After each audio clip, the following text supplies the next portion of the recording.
Hey guys, and welcome to the stream. Yeah, knock the camera sideways. How you guys doing, man? Hope you guys are having a great Tuesday, or the start of a Tuesday. In some cases, I'm sure for some of you, it's the coming to the end of a Tuesday, like me. I have some plans, but I was gonna contact someone, and I just realized I deleted their phone number from the phone. I don't think they want to know that their number was deleted. Must have been accidental. Must have been some annoying message from somebody else, and it just, must have clicked a few. How do you delete a contact just like that? Very strange, that. Very strange. I have a suspicion my kids may have been playing with the phone, but then again, I make it accessible to anyone in the house. I don't have that. Oh, you can't check my phone because there's some dodgy stuff on that. Honestly, if you're gonna live a life like that, then sorry for you, baby. Because I don't do my life like that. Anyone can check my phone. My password is there. My sons know it, and yeah, if they want to use the phone, except there might be some. But I mean, at the age of 4, was it 4 or 5? My son actually went to the PlayStation store and bought a game. That was a long time ago. I was quite surprised. I was like, dude, do you know what you just did? Yeah, Dad, I just bought a game. Okay. Speaking of kids, I'm so proud of them. Okay, my son has got this. One of them has got dyslexia, and he has he's got dyslexia and something else. No, I can't. Oh, ADD. Yeah. See how much I care. Not that I don't care. I don't really treat it like something. I mean, I think that everybody taken together, these are all strengths in children, right? Depends on how you use it. And when he was in school, he was struggling. I remembered when he was first diagnosed, and so I had to do some.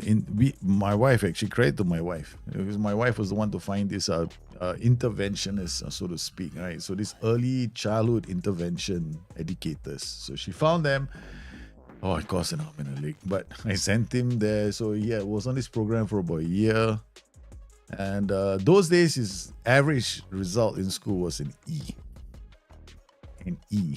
I was like, yeah, well done, do your best. You can't exactly go like, hey, you know what, you better go and get an A or else I'm not going to love you anymore. That kind of thing doesn't really work. I mean, my day used to work. Now it doesn't. The modern kid. So this time around, so I spent the better part. I mean, you guys knew I was going through some tough times, right? Like the last few years, I've been going through some tough times. I have to focus on the kids a lot more than I normally have had to. There I was, just pushing out content and ignoring them, basically. So I decided, that has to stop. So he went from E's to B's. So he showed it to me and said, Dad, look at this, man. I got a B in this, I got a B in this, I got a B in this. And I got a E in moral studies. I was like, yo, dude, I'm so glad you got an E in moral studies. So yeah, at least you got D's in the rest. Moral studies is just right and wrong. Morality is a point of view. Seriously, it is. I mean, look at Trump. He's trying to be all moral, right? Yeah. Look at how that's working out for people. So morality is really a point of view. Yeah. Yeah, I could go on forever, but hey, man, I'm not gonna go there. So so I work harder in that. Not bad, eh? And the other one, I was homeschooling. All right, Ace came back. Daddy, I only got 97. I'm like, huh? Daddy, I only got 98. Huh? I'm like, dude, seriously? Whoa, I'm proud. And he got it. He got all the A's in the subjects that mattered to me: mathematics, sciences. He got them all. He got all A's in them. So I was like so proud of him, and English as well. So for me, English, if you don't get an A, you're not related to me. That's how I look at it, though. If you come back home with a D in English, you're not my genetic code, man. You better go back to school. I don't know whose kid are you. I want to know, man. Who did you have sex with? And get pregnant too. Huh? There ain't no kid of mine. My grandfather used to be proud of the fact that we speak the Queen's English in the home. I grew up, if I don't have an English accent at home, my grandfather would hammer me. And I was thinking, these guys colonized us. They use India to They use India as a place for them to grow opium and get the Chinese hooked to the drug. What's wrong with you? So I'm like, what the? So it's funny as hell, man. Hello, man. Oleg. How are you, Chico? Marcus, base PS5 console prices are increased all over the world. Not surprised, not surprised. Hey, guess what? Louis Vuitton shares plunged 8% today. Are you surprised? I'm not surprised. After the Chinese came out and guess it. This is Louis Vuitton. This is where Louis Vuitton manufactures all the products. What they do is they take the bag, they go back to Italy and wherever Louis Vuitton comes from, France, right? And they slap Louis Vuitton on the side. Same with Hermes Birkin bags. Oh my goodness. I've been telling this to friends for years. I mean, I've been to China a few times, right? So I keep telling my friends, they buy all these products though.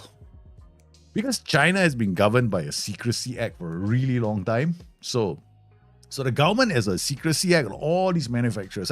Okay, there are genuine manufacturers and there are OEM manufacturers. Okay, so you kind of need to know where to go in China. So these genuine manufacturers are actually the places where all this stuff is made, because they like Zara is entirely China, made in China. Right? They fly the whole thing back, and guess what? You know, hey, Zara. Like I still remember, I once went to the US. Right, I went to Disneyland. And I wanted to buy this really cool Mickey Mouse shirt. I was like, man, you know, this is the mindset of me as a tourist, which is kind of funny because I go there and I'm looking forward to made in the US of A. That was me a long time ago. Now I want to buy something that is made in the US of A. Everything I pick up made in China. Made in China. I said, what the hell? I can buy the same shit here. It's about 50-70% cheaper. Oh man, so it's really crazy. Wowzers, you got the elite youth at Home Academy. Yeah, man, Spurs fan. I'm working hard, man. I'm really working hard. I mean, this is the reason why I ask you guys to be patient with me, because I have this philosophy where, you know, the first 7 years of a child's life are critical.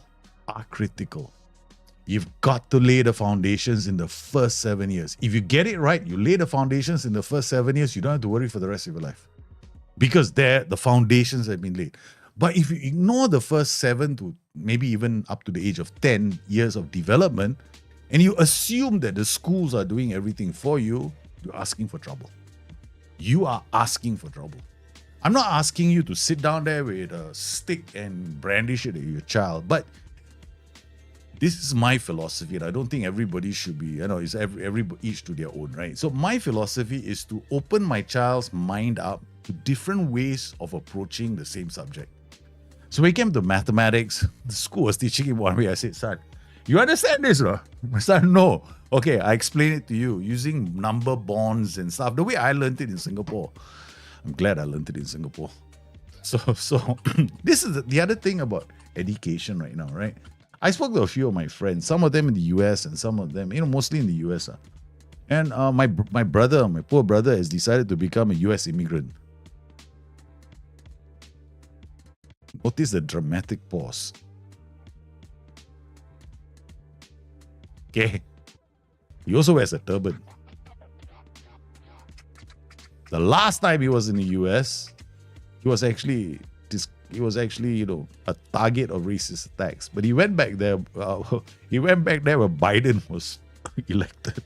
So I before he left, I went and asked him. I said, "Dude, seriously, you want to go to the US?" He went like, "Yeah, I'm going." I said, "Okay, up to you, because you know Trump is coming back, right?" "No, it's okay. Trump is never coming back." "Yeah, my brother, idealistic fool. He's always okay."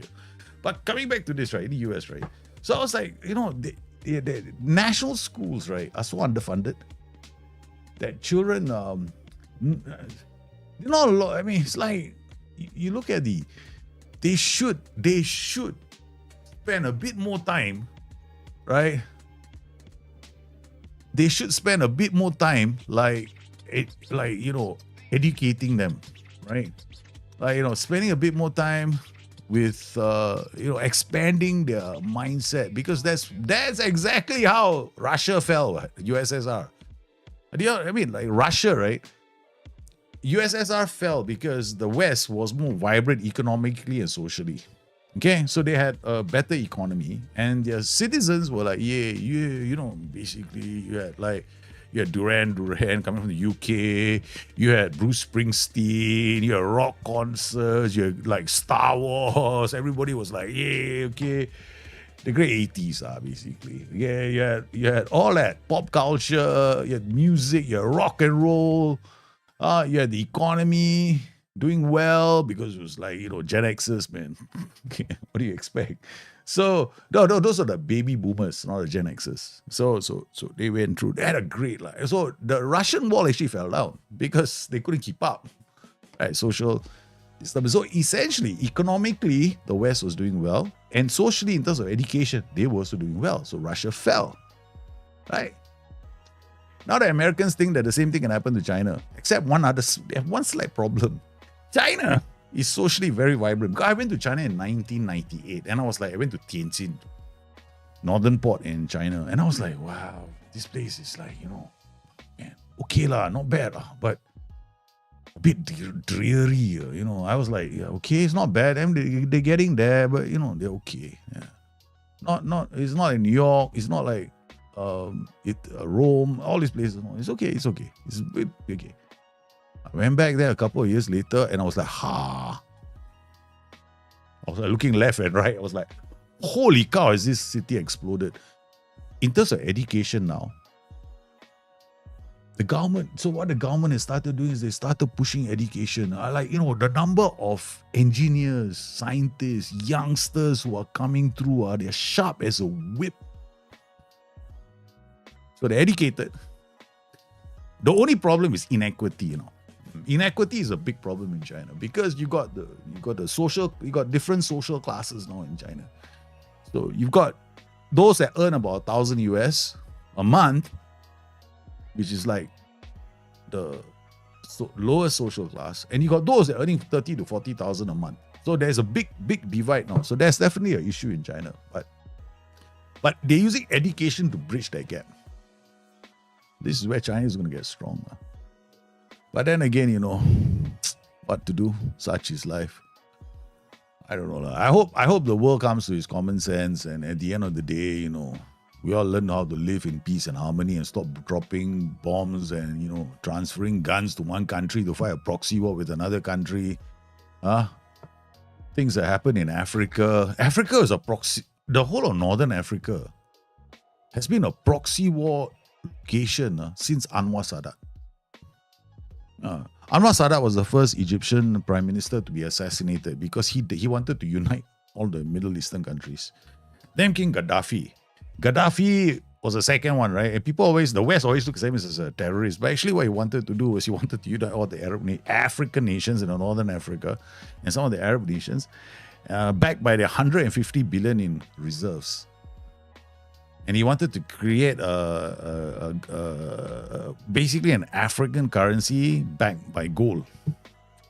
Something that the West doesn't like. So guess what happened? Gaddafi was gone. So then came Assad. Tried to do the same thing. Tried to galvanize the Middle East. Assad was gone. Then Saddam was gone. I'm not saying all these guys are great guys. Okay, I'm not. Okay, I'm not saying they're all like angels. I'm not saying this. But, read the fine print. What's happening in the world. They said there will be no peace in the Middle East. Haven't been there, but it's getting much greener. Hey, Tianjin is beautiful. Beijing is a bit still the same. Beijing is still the same. Beijing is still, okay, all the coastal cities of China right now are fantastic. You go there, you're like, Mustadiq. There's a lot of dodginess going on in the Middle East. I don't know. I don't again. I would advise people to just do their own research. You went to Shanghai. It's so advanced, right? Shanghai, Hainan is where they launch space. You know what happens in Hainan, right? Hainan is another free trade. I think Hainan is a free trade area as well, if I'm not mistaken. Because a lot of free trade areas in China now. Okay, they've got 2 commercially run space launch sites. Hainan is one of them, and they get like 100,000 people. They don't have to advertise. The fellas just go there, wait for the space launch. And then there goes Jeff Bezos shooting 6 women up into low orbit for 11 minutes so that they can all throw dolls in the air and scream about they're putting ass in astronaut. Stunt that is disgusting. Disgusting. I was so disgusted by this is what's gone wrong with the world. Yeah. So it's really sad what's happened to the world. I don't know. I'm like come on, can't we find peace, love, and kindness in the world? I'm every day I pray for that. No, I just want the whole world to love each other. I mean, I was watching so many. Lately, I think thanks to what Trump. The good thing about what Trump has done is it made me revisit all my history subjects, political science subjects in university. I had to catch up on Reagan because I wrote a paper on Reagan and the fall of the Russian Wall. The Berlin Wall. I was actually part of the generation that was yay because we were all back in the day, right? From 1967 to about 1990, the world was largely pro-West. Everybody, ASEAN, I come from Southeast Asia. The Association of Southeast Asian Nations was formed in 1967. Okay? We are a conglomeration of countries in Southeast Asia that was created loosely in 1967 by largely prodded on by America to contain communism in China. So when our ASEAN nations got together to form the ASEAN Charter, right? The first thing that happened was China and USSR denounced the formation. We were all proxies of the Western capitalists. That's how we were. But guess what? From 1967 to 2001, right? All the Americans did was, hey, you know what? Let's trade with each other. But that's about it, So we traded to the tune of what? 2001, it was about 350 billion. The trade between US and ASEAN. Okay. China came in 2001 and said, you know what, guys? Why don't we do a free trade agreement? They were the first country to do a free trade agreement with ASEAN. Trade then, about 350 billion, about there. Okay, guess what? Between the time China formed the FTA, now it's 2022, right? The total amount of trade between the US and ASEAN is now about 450 billion to 500 billion, around there. The trade between ASEAN and China ranks as the highest volume in the world right now, far outstripping any other bloc, including the US, 1 trillion. The trade between us and the US, ASEAN as a whole, it includes Vietnam, Laos, Cambodia, Myanmar, Singapore, Indonesia, Malaysia, Philippines, Thailand. And then you got Timor-Leste and one other, Timor-Leste and PNG. PNG are observer states, right? So all of us are the nations, right? Boom. See, we formed when the EU was formed? EU was formed after ASEAN. So the free trade agreement, the first free trade agreement was between ASEAN and China. After that, we had the FTA, right? We had the FTA. So then we expanded it. It's quite interesting, no? If you look at the history of the world, people should actually. I know some American friends of mine actually do read a lot, so I respect them for that. But I always tell my friends, I say, you all better go and read up on the history of the world. No? There's a problem right now. I think even Malaysia, I look at the subjects that they study in school and I go like, yeah, really? These are the subjects they study? So it's the same thing. Education is such an important thing. And the thing about education is that you have to be willing to read and listen to different schools of thought. Yeah, some might be good, some might be bad, but this is where critical thinking comes in.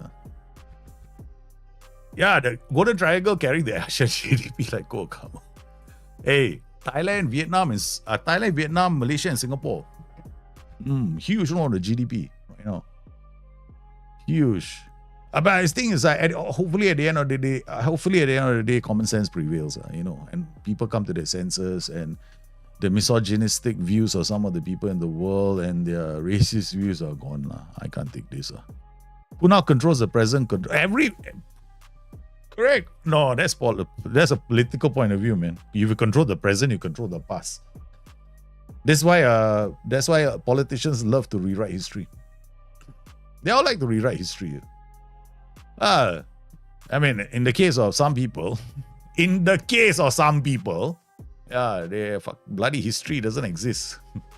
Trump basically said Ukraine is the one that started the war with Russia. I'm like, huh? I thought Russia invaded Ukraine. So it's like funny lah. Even the Russian-Ukraine war, like, you gotta look at it historically as well. Like a long time ago, I mean, I spoke about it at Orthodox Church and Roman Catholic. They've been fighting that area for long. Their battle has been going on for a long time. You gotta let them sort it out. Yeah, the US has got to learn how to sort it out. Look at all the wars that break out in Africa and rest afterward. Actually, Marcus, you bring a very good point. Okay, this is a very, very good point, Marcus. I'm telling you, this is one of them. You are absolutely right. All the wars that have started, all the terrorist activity that has started post what is it? The fall of Gaddafi. Okay, Gaddafi, you know how he fell? The rebels are financed by the US. Right now, if you look at the way all this is going on in ISIS, right? ISIS is a splinter group, but splinter from Syrian when they supported the Syrians, and then you got the Iraqis, right? When Iraq, they had a fight in Iraq, the war in Iraq with the fight rebels, and they armed them, and then you got the Syrians as well, all fed by the US. Right? So all the ISIS basically created by America. Yeah, Islamic State occurred because of the American influence there. Right? Yeah, post 9/11. Singapore is gonna do Singapore is definitely taking advantage of the terrorists. We got early general election coming up soon. And I tell you something in Singapore, right? In Singapore, when there is this kind of unrest in the world, right? Or they gravitate towards the ruling dog. Our benevolent dictatorship. We're not complaining, what? Singaporeans don't complain about benevolent dictatorship as long as we get rich. See, that's the thing about benevolent dictatorship. Mujahideen era under Reagan was correct. All these terrorists that the Americans talk about, right? Gaddafi was the one controlling them all the time. There was no, prior to that, of course, we got the Libyans taking over. There were terror actions around the world, okay, but splinter factions. At that point in time, you hear more about the Red Brigade, right? Remember, we had the Red Brigade. That was more common in those days, no? But then after Gaddafi fell, after Syria fell, after Iraq fell, right? That's when all the terrorism, they got nothing else left to do. The governments dropped, they're fighting against each other. Terrorism styles started blossoming all over the place. Yeah, thank you, USA. Can you stay out of the affairs of the Middle East? Just okay. But they won't, right? Because they're the ones pulling the veto act every time when Palestine wants to be recognized as state. Israel, Palestine, that's your problem now. Okay. Whatever's going on there is okay. You got to come to some sense because the Versailles Treaty recognized the creation of Palestine. The Versailles Treaty, look, go back to history, go and learn your history, man. It was set up already. When the Brits left, the Brits are the ones that screwed up the whole of Europe. And do you know who controls the majority of oil fields in Iraq? BP. And guess what? BP is up for takeover very soon. 1.7 million barrels a day come out of BP's controlled oil wells in Iraq. Came in, Gaddafi, 150 billion US, frozen by banks. They didn't want him because he was going to unite. I tell you, when there's a guy that is going to unify that side of the world, right? Some people don't like it. Partition based on a UK-backed UN agreement. Correct. Exactly. There was no UN at that time. There was no UN then. There was I don't know what they called it before the UN. But after that, the UN came. The UN came after that. But they all happily. You can look at Ben. You go and do your... you don't even have to go far, no. There's one movie that actually shows it. Was it Lawrence of Arabia, right? Go and watch Lawrence of Arabia. Lawrence of Arabia is quite cool, no? You think about it, no? You watch Lawrence of Arabia, but you look at all the political behind the scenes, right? No, Shah of Iran fell but when he stopped being able to keep anytime. There's a conspiracy about this. There's a small conspiracy theory. But I tell you right now, there is a secondary party that's been egging the US to take on Iran. That one, if that happens, World War III. Bound to happen. If the US starts a preempt, Israel basically wants US to attack Iran. Okay, they've been pushing it for years, right? Okay, because otherwise you won't see the conflict in Lebanon, Gaza. Gaza is basically genocide city, man. Now the Israelis what they want to do? They want to talk to all the African nations about taking Palestinians and putting them in African nations. What the hell is going on, man? Now, what now? What? You got death camps, is it? You want to send them to squalid camps in Africa? Or something like, ironic. Damn ironic. No, what's happening here? So we bomb everything. We take out their hospitals, we take out their schools, we even bomb the ambulances that come to save the fellas. Okay? Then we kick them out of their homes, we destroy their businesses, the manufacturing industry, we basically leave fucking scorched earth right across it because why? We want to kill Hamas. Okay, fine. Hey, you want to go and kill Hamas, but every citizen is now a Hamas threat. So after that, oops, sorry. Okay, now Gaza is ours. Wait, you're going to stop there, is it? Lebanon is next, man. Lebanon has been destabilized for years. It is a form of ethnic cleansing, Chico. Watch out, you see what's happening to the Palestinians. They are, up to a few weeks ago is in the news, what? I mean, even King Netanyahu went to the UN General Assembly, put up a bloody map and showed Gaza as part of Israel. And other parts, y'all should go. I mean, I don't get it. People just don't watch the news nowadays. Or people like, whatever Trump says is true. I'm like, fuck, man, go and read the news. Watch what is happening. Through all these, right, the one that's talking the most sense is actually Vladimir Putin. Both sides are ruled by parties who will not tolerate the existence of the other. I think so, but I think at the end of the day, you got to let them sort it out between themselves. Okay? And America should get out, Russia should get out. Let them kill each other. Let it be done. But what I like very much is what Iran told them. Iran told them, you want to talk peace, right? Nuclear disarmament. All the way. You want us to stop our nuclear? Israel, stop. Whoa, that was classic. I love that. That is brilliant. That is brilliant. That is openly brilliant.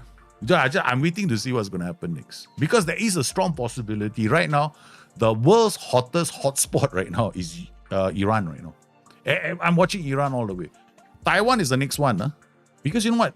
Taiwan just took out the TSMC plant, right? Okay, Taiwan just invested billions. I think it's 500 billion, I think. If I'm not mistaken, I can't remember the exact number. Like between 100 to 500 billion. It's a big number, I know. But what they did was they have plants, TSMC plants now. They're going to be doing it in America, But there are some quarters they're arguing that, you see, for a long time, Taiwan has got something, some of their politicians like to call a silicon shield against China. So as long as they make all these chips that are required for high AI development or whatever nonsense that goes into bloody drones and all that shit, okay, as long as they make all this, they are safe because they got a silicon shield. So now they're pumping 3 factories in America. Good luck to them to find all the engineers to run that place. Okay, I know they won in EU. They won 1 factory in EU. So it's quite crazy what's happening in the world right now. Gotta be careful, no. TMC is the juiciest target for China. They can sort it out themselves. They can't sort it out. This is the problem. Hamas will never recognize by far the right is extremist views regarding settlers. I would agree with that. I would agree. But I think okay, let me give you a scenario. You remember Assad when he was Kofi Annan went to sort out Assad at the time. No, say, can you come out of peace? Can you just step down? Okay, and there was this conflict going on, right? Raging conflict in Syria. Okay, so Kofi Annan was trying to broker a peace deal. The US vetoed it because they wanted the Assad to step down straight away. But everything was laid up, no? I think they agreed on every other single point except for one. Because they wouldn't allow for a smooth transition from Assad to a... So they were saying, can't do this to the country. They have to have democratic elections, or they have to do this. We have an observer status there. Boom, didn't work out. So we gotta be careful, in this kind of a scenario. The ultimate thing is you just watch. If they want to sort this out, the only way they're going to sort it out is somebody says, hey, we recognize Palestine as... Because Versailles Treaty recognized the creation of Palestine. So what happened between the Versailles Treaty and the formation of the UN? What, suddenly Palestine doesn't exist anymore? We break all our promises, is it? So you can understand how the Palestinians feel, right? So, okay, fine. So we give them... So allow them to be a recognized state. Okay, but what... So that is the precursor to everything else. So if you allow that to happen, okay, then they could stop. No? Well, I'm saying could stop, okay, but let them sort out the thing for themselves. Just stay out. All the superpowers just stay out. Let them sort it out themselves. But I think ever since Obama got involved, because it all started under Obama. It was Obama's time. Obama's time is the one that made things all worse. It was Barack Obama as president that fucked the whole of the Middle East up.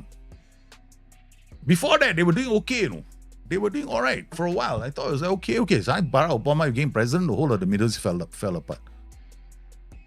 And then guess who's left holding the thing? The segregation of India, Pakistan, Bangladesh was scrubbed by the Brits, yeah. All explained in one word, agreed. Anyway, I want to stop talking about politics. Interesting. I am a student of politics. I like to read as much as I can. Or pay attention to and at least I just wish the world would be I find it very hard to believe, right, that the world doesn't want to live in peace. I just find it inescapable that people don't want to live in peace. I can't. I can't accept the narrative that the world of there is no peace, that people don't want peace, because we are being fed a steady diet of this is what's good for you, and I disagree with that point of view. I don't know, I just want to see if we can step back, take a breather, and hope hope that things get better. That's all I can hope for. I want my children to grow up in a world that is not like on the precipice, because we've never been closer to. Maybe it's because of that orange tan head that's sitting in the White House. I'm just hoping that the world doesn't sink into some dire thing. If there's peace in the world, there's one movie, Superman 4, right? Remember? I don't know if you guys remember Superman 4. Remember Superman 4? He took all the nuclear weapons, took them to space, threw them into the sun. So I was like thinking to myself, man, for once, right? I really want. Can the aliens please show up? If you guys said all the aliens who are hiding under the Atlantic, can you just come up? Just go there and nuke the whole take out all the fucking weapons, show yourself finally. God, hey, the other conspiracy theory, right, is that all these TSMC, all these high super sciences, AI, and all these technological innovations that we made in the last couple of years, this leap has been phenomenal, right? It's because we found alien spaceships, and aliens have been visiting us. If they have been, they must be laughing, then they must be taking bets. Okay, who do you think is going to drop the first nuclear bomb? Okay, ONS. Okay, bookies. They got their own bookies going on. No? Intergalactic betting empire going. When do you think that planet is going to blow itself up? Because they're just a bunch of primates. Okay, all right, I give you 2-1 odds it's going to happen within the next 5 years. Then when Trump got elected, we're shortening the odds. We're taking all the money back. Yeah, paying everybody out. It's going to happen now. I'm telling you, right? If there were aliens looking down at us, they shorten the odds of a nuclear all-out conflict by now. I know the USA already dropped news that aliens have been here and all that. I don't know, makes for good entertainment. I just find it funny.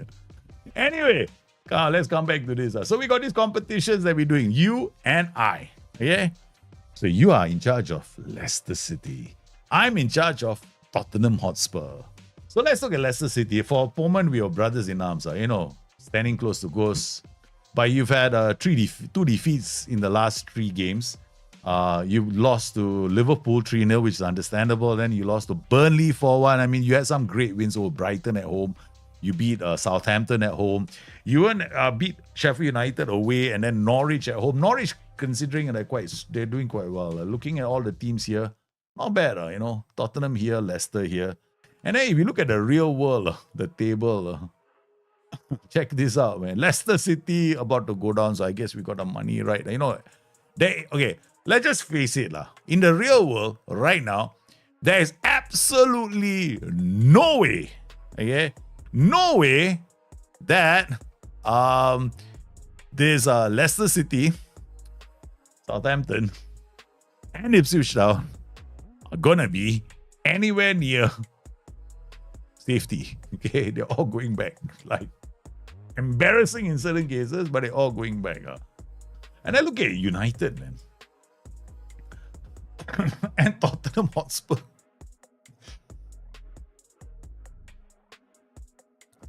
Two of the clubs most people had pegged to do quite well. Tottenham, Wolves. Leicester City under... No. West Ham, I mean, they gave Liverpool a good fight. 2-1, no. I was looking at West Ham. They were playing really well. They did not deserve to lose that game. I thought they played really well, but I think Liverpool dialed it in, with about 10 minutes to go. Look at Wolves. I think these 3 clubs should be safe. I don't see West Ham going down. I don't see Wolves going down. I don't see Spurs going down. I don't see United or Everton. But come on, man. Look at this table. Everton is ahead of Manchester United. I mean, for this reason, only the toffee should be celebrating. Guys, we are ahead of you. And I think this is what's driving Everton the most, because Everton had a very good win over the weekend. I can't remember who they beat, but they beat someone of note. I remembered. Everton beat Forest away. And Forest are falling away, I mean, whether Forest are going to finish in the Champions League spots remains to be seen. Because coming quick on their heels is Man City, Chelsea. These 2 clubs are gunning, because we're going to have 5 this season. Most likely 5 teams going to the Champions League because of the coefficient. 5 teams are going to go there. And looking at the matches coming up, we've got coming up next weekend, right? We've got first Newcastle Crystal Palace, which is okay. It's going to be a tough game for Newcastle. Then got Brentford Brighton. Let's look at the Everton game. Everton play Man City. I'm telling you, Man City do not want to play Everton, because Everton can actually beat Man City. Everton are playing that well. I predicted it. I say if Moyes takes over Everton, Everton are safe from relegation, because he knows that club, he knows how to play, and he plays a really simple system. He'll play to their strengths, and he's done exactly that. Everton to beat Man City. Crystal Palace over Bournemouth. I think this is going to be Crystal Palace with a home win. Aston Villa over Newcastle is most likely going to be a draw. Ipswich Town against Arsenal. Ipswich only got pride to play, but I think Arsenal will get the result after 2 disappointing results in as many games. United against Wolves. I think United will beat Wolves. Fulham against Chelsea. London Derby. This is going to be funny, This is going to be a very strange game. But this is the kicker. Spurs versus Forest. Okay, I am rooting for Forest because I want to see Forest comfortably in the Champions League next season, right? Liverpool play Leicester. Now, I don't think this is an easy game for Liverpool, but if Liverpool do beat Leicester, that leaves them with 3 points left, right, for the season. Now then, City against Villa, great game. Arsenal Crystal Palace, fantastic match. This is going to be a tough match for Arsenal to win. Chelsea against Everton. Everton. They are playing some tough fogies, playing Man City, and they're playing Chelsea. And I'm rooting for Everton in both games. Wolves against Leicester City, goodbye. The 2 of them are going down together. Newcastle over Ipswich, Brighton over West Ham, easy. Fulham over Southampton. United will lose to Bournemouth. Liverpool and Spurs, home game, title winning game. This is it. On this day, after the 90th minute, Tottenham Hotspur will give Liverpool a guard of honor as they walk off the pitch. Liverpool will beat Spurs at home. Man City playing Wolves, tough match. Aston Villa, Fulham, Leicester, Southampton. This one is a relegation battle, right? So game over. Everton to play Ipswich. Everton's finish this season has been quite strong. Okay, Everton to beat Ipswich. Aston Villa over Fulham. West Ham over Spurs. I'm calling it now. West Ham to beat Spurs. Arsenal to beat Bournemouth, Brighton to lose to Newcastle, Brentford to beat Manchester United, Chelsea to beat Liverpool, Crystal Palace to beat Nottingham Forest. Yeah, I expect Chelsea to beat Liverpool. Because Liverpool will be so hungover from the title win, Chelsea will just going to come there and snap 3 points up. But Salah will get an assist. They will score a goal away from home, but will lose about 3-1 in this game. Newcastle over Chelsea, Southampton. This the match Salah is going to get assists, I suspect. Then Liverpool against Arsenal, Salah to get another assist as Liverpool beat Arsenal. By then, Arsenal will be totally dejected because they lost the title 5 games ago. Ipswich over Brentford to beat Ipswich. United to lose to West Ham. West Ham always beats us at home. Tottenham Hotspur, Crystal Palace. This United and West Ham to win. I think, I suspect Liverpool are going to lose to Chelsea. This game, Liverpool, we're going to be drunk with success. 11:30 at night or so the game. What chance is there for them to be happy? They'll be partying all the way. Come 11:30, they're like, what the manager is talking about. Fuck, look at the time they're playing. No, I mean, not 11:30. 11:30 p.m. is my time when they're playing. Not 11:30 their time. Which puts them about a lunchtime game. This is going to be a lunchtime. No, not lunchtime. Evening game. Yeah. Evening match, about 5:30. Yeah. Nottingham Forest to beat Leicester City. This will seal their 5th position. Liverpool to beat Arsenal. West Ham, Nottingham Forest to win. Crystal Palace over Wolves. Arsenal over Newcastle. Wait, Newcastle over Arsenal. Not Arsenal over Newcastle. Okay. This game, Newcastle will beat Arsenal because Newcastle are finding some strong form right now. Man City to beat Bournemouth. Aston Villa to... I'm sorry, Spurs.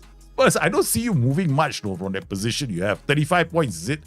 Yeah, looks like you're going to be staying on 35 points until the end of the season. Brighton, Liverpool. Oh, this is it. Can Salah get an assist? This will be a tough match. Liverpool don't travel well to Brighton. So this one is another one. Because Salah has 2 more assists to get Thierry Henry's 20. I mean, he's already beaten Thierry Henry's record, right, for goal contributions, right? But now it's just the 20 assists. Chelsea over Manchester United. Oh, this is going to be Chelsea winning. Leicester City over Ipswich. Everton over Southampton. Brentford over Fulham. Okay, now let's come out here. Bournemouth and Leicester City. Bournemouth to beat Leicester. Fulham over Man City. Wow. How many? No chance for Pep to finish below 5th. Yeah, very difficult.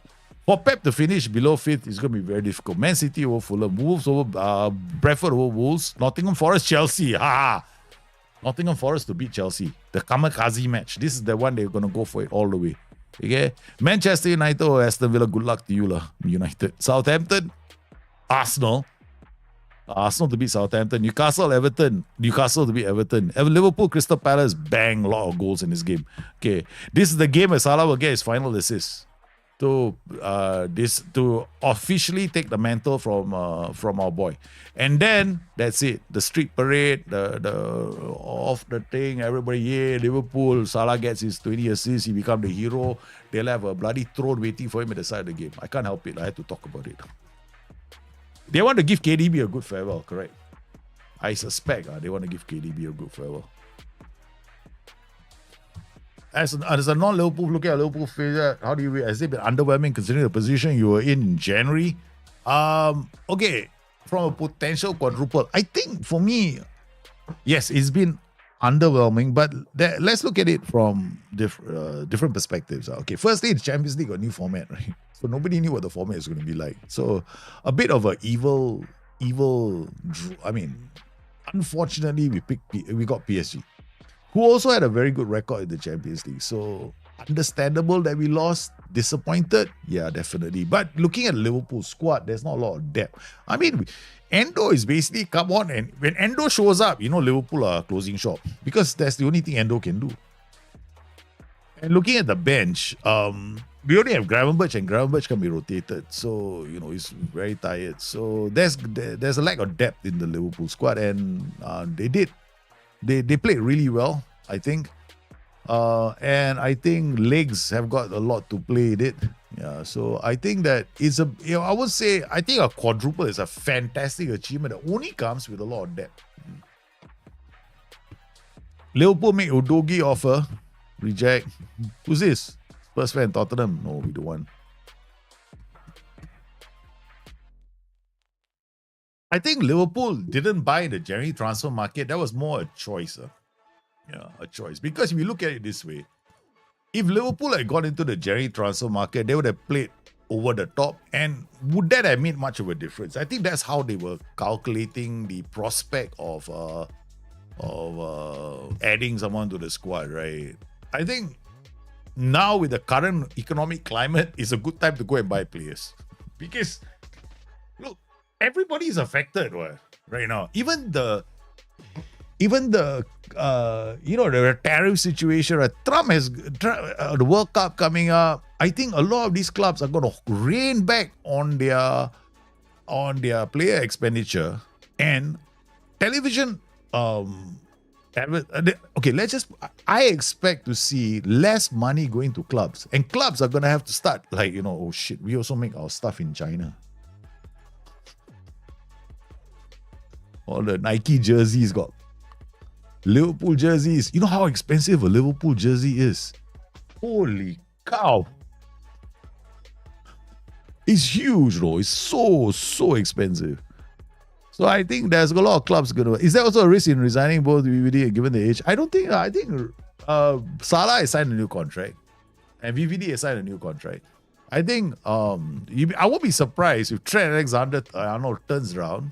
Because you have to remember, Trent Alexander-Arnold did not... There's no clear indication that he's leaving. I think what they've done is both VVD and Salah use their position to actually force the club into, you know what, we're going to stay if we strengthen the squad. I suspect that was the whole plan there. We only stay if you strengthen. Hey, we are playing this tactic, a Panikian. Okay, wow. I created this tactic. Hey. So this is where the tactic lasted. We called it Panikian. Okay, let's save it. So this is where it was. Show related Panikian. Is it here? It's not here. Panikian. Okay, oh. Trump inspired.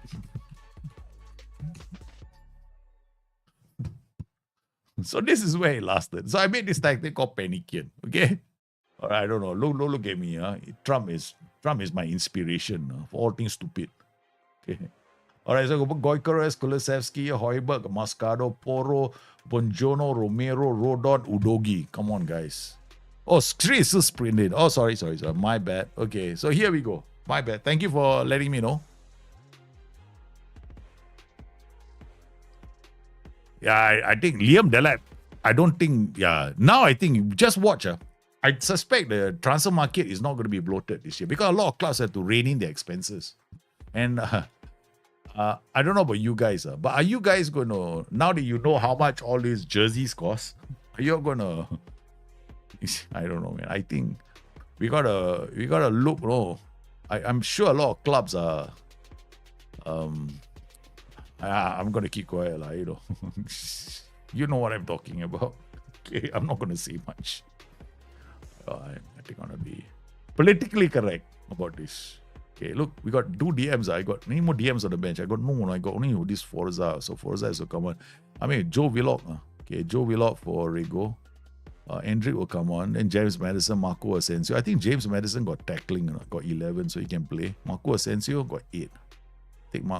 Leave Marco Asensio on. Is there another DM for can bring him on? Alfie Devine. Okay, all right. So we got Devine. Oh, right. Okay, not much of a difference. Okay, so Marco Asensio might come on. But he can't play a DM position, can he? So we got 1 DM. I got Marco Asensio has got no break. We got James Maddison who's got no aggression, so they might come on for these two. Or alternatively, what we can do for this volante position is just play Willock. Okay. And keep Moscardo on the bench. Yeah, so I got 2 DMs now. I think I've got 2 DMs. Where the other? Oh, I just put Willock there. Okay, 1 DM. All right. What about this Forza? Forza, can you break a leg or two? No, you can't. You got aggression, but that's about it. Maybe we take him and remove Marco Asensio. I think James Maddison is pretty solid. Okay. Son Heung-min cannot. All the Chinese fans will get angry. Okay, let's go. I'm just saving for it. Yeah, I think your guys better not. Don't invest in any technology stuff. I wouldn't because right now, I'll tell you something, right? If you have a choice between buying the latest chips, and buying the 4080, you should just buy the 4080 and the 4090. That's it. Don't go and sink your money into the new chips. I wouldn't. I'm not going to be buying anything for the next 2 to 3 years. 4 years at least. Yeah. You shouldn't. I'm lucky because I'm using the 4090. I bought it before the prices hit the roof as well. Okay, here we go. I got tech keys always telling me what the prices are, and when they'll give me a call, they'll say, okay, we managed to get this at this price, and I go like, okay, fine. Okay, let's try this. So this is the crazy ass formation that we were using earlier. Okay, so what we want to do is we want to check out the instructions, see whether everything is kosher. So we're playing quite high up the pitch. I'm going to drop this slightly. Okay, all right. In possession, we are looking to create an overlap, overload on this side. And we got play mixed crosses for now. We got work ball into box, right? Defense being more expressive. It's pretty aggressive. In transition, we did counter press. So it's, yeah. Some people might say, oh, you just gegen pressing. Yeah, right. It's not really gegen pressing. It's just me being idiotic. You see the 2 volantes running up the pitch. And we created one version of this tactic where they're playing on support, right? So this is the... Guys. I have to admit that lately, in my area, there have been brownouts. So I want to warn all of you that if you see my stream suddenly go off, it's because some crazy fella in this part of the world decided to, not like my political commentary. Because there was Willock, my goodness, I put him on the start and the volante squad. What a beginning, man. What features gameplay tweaks really like in FM26? The one I want is, I'm going to say this very clearly, right? Okay? If they don't give me shouts, I'll be very disappointed. Okay? They have to give me shouts. I want the shouts to be in. So after you delayed the game for 1 year and tell me there's no shouts and there's no World Cup, I swear to God, I'll be livid. Tell you that right now. If there are no shouts in the game, away from me, because I said it as much in, we have this private forum for some of us, okay? And I have another I got various private channels with SI. Okay, so and I'm not saying that SI I'm an important person that SI want to listen to, but they listen to all points of view. So I explained. I said, listen, the reason why I play Football Manager is so that I can feel like a manager. And credit where credit is due. Since FM21, I've really felt like a manager whose small tactical changes feel like there's an impact. And while I disagree with Miles about shouts not having an effect, I know they have an effect, yes, but you can't quantify the effect in the game and explain to people, nor can you say effectively that a shot, how long a shot lasts for. So I agree with that, but we do know that there are some effects, but you have found it very difficult to quantify it or to make it predictable. Okay, so basically that was my point. But while it may not be, I don't mind actually, because human behavior is inherently unpredictable, right? Okay. Plus on top of that, that's the only tool in the game that makes me feel like a manager. Really, apart from the tactical changes, I feel like a real manager here, berate the whole team. I feel like I'm jumping up and down, yelling at my team. That gives me that. So I used to suggest to SI, I say, you know what? When you have that berate shout, please have a view of me jumping up and down like a monkey. And then somebody from SI told me this, we can't do that because of copyright. Somebody actually told me the reason why. Because I suggested it. Someone in SI basically said, yeah, we love the idea. I think it's a phenomenal idea. But the challenge with doing that is dealing with copyright. Because the images of those managers have to be portrayed. So now if there's a manager's name there as Pep Guardiola and he's wearing glasses and he's got a beard and he looks like he's fat. So he doesn't look like Pep Guardiola. So yeah, so that's their point. So I got what they were trying to say, because image rights nowadays play a lot of money, because like people like Erling Haaland, a lot of players have controlled the image rights in these clubs, and the deals they make with all these gaming companies is you have to do my image very clearly. So that's what I feel. So I look at all this as things that I want to see that feature really. I really want to see shouts in the game, right? That's the one thing. The second thing I want to see in the game is actually quite simple. Now, among all the features in the game, right? What I've always felt this game lacks, right, is a realistic graphics engine that is physically realistic. Because for so long, I used to complain about things like, hey, you know what? I'm watching the game and we're taking a corner and all my players are looking at the fence.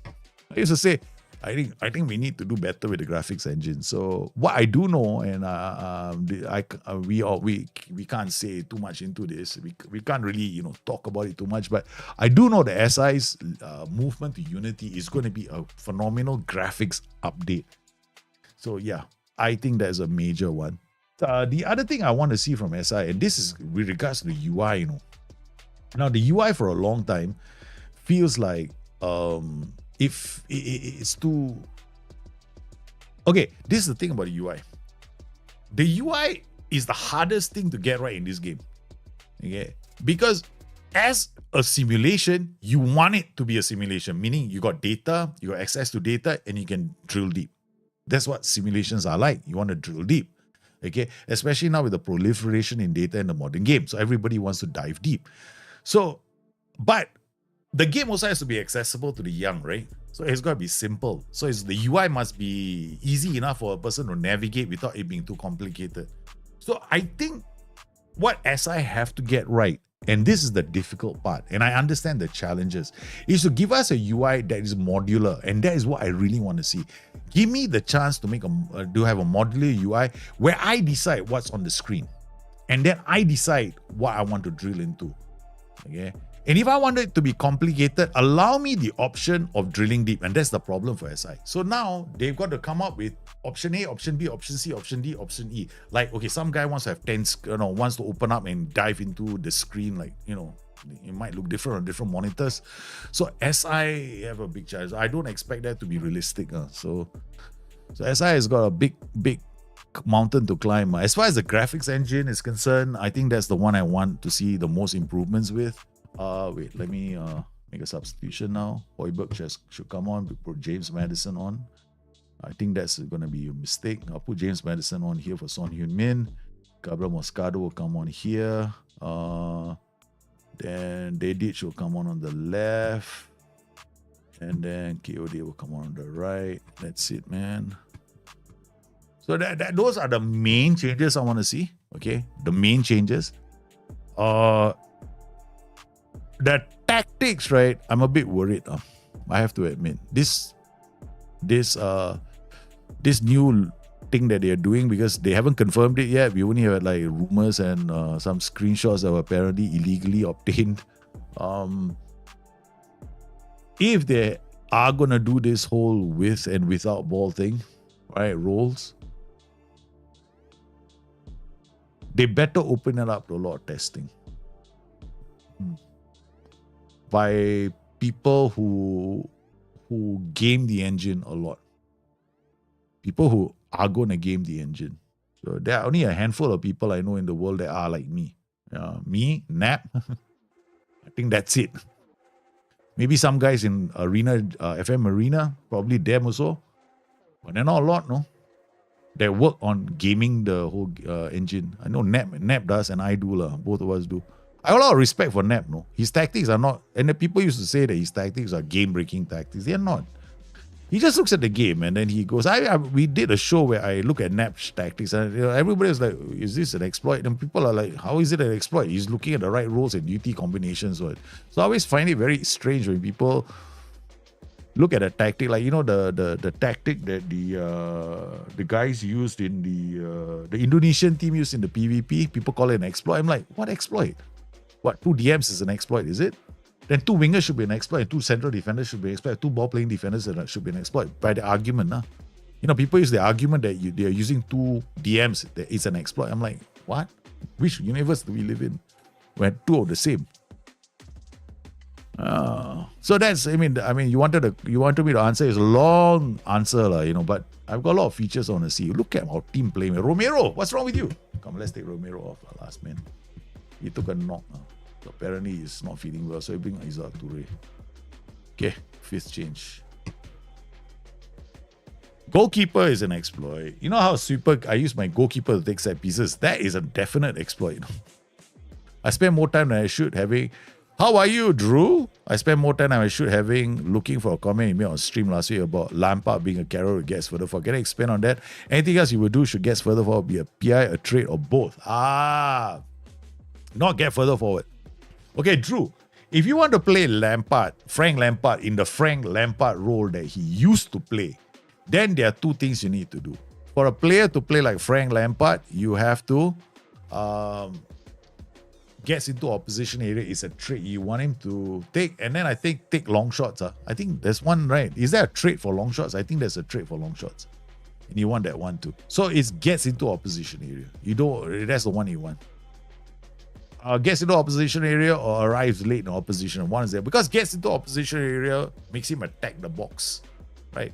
Because Cairelo does not attack the box. So you want to train him and gets into opposition area, but you don't want him to. You do not want to play him as a carry roller yet until he learns that trait. All right, that's why. What we'll do is I'll show you what I mean. Okay, let's find a player who's going to get into opposition area. Then we play. What is it? We want to play a 4-2-3-1. No, cannot. Carrero. What's the best? We know to create like a flank Lampard system. Okay, we make a Frank Lampard system. Okay, so what we do is load 1433, I guess. We make a 433 and call it the Frank Lampard system.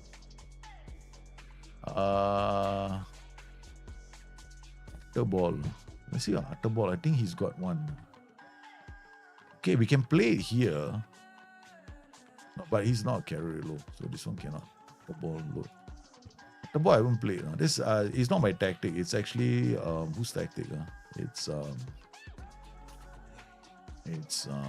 what's his name? FM Guru's tactic. Yeah. Do we have any 4-3-3s here? Notice one tactic I didn't make. 4-3-3. Hey, wait. Let me see. There's a funky tactic here called a 4-1-4-1. 4-4-1-1. Let's see this one. Okay. I cannot. Cannot. So we have to swap you here. Okay. So let's make this into a carry low on support, and then this guy as a box-to-box midfielder on support. This guy is going to attack this way, this guy, and then we get a winger on attack. Okay, we want this. Okay, I need to find a player who gets into opposition area. Gotta find someone. Who's this? James Madison. Do some distance, comes deep. No, we can't have comes deep to get the ball. Forza. Comes deep to get the ball. Shit. Moscato. I think that he needs long shots for gets into. I think shooting and you need shooting and long shots. Marco Asensio cuts inside. Can't say ball often. No, this one no. Okay. I'm just gonna play one game, and I'm gonna just. I can't. Okay, I'm gonna swap this. Okay.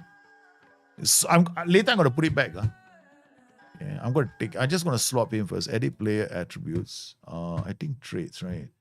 And then I'm gonna remove comes deep and gets into opposition here. Okay, I'm gonna just change this just because so we can show it now. Okay.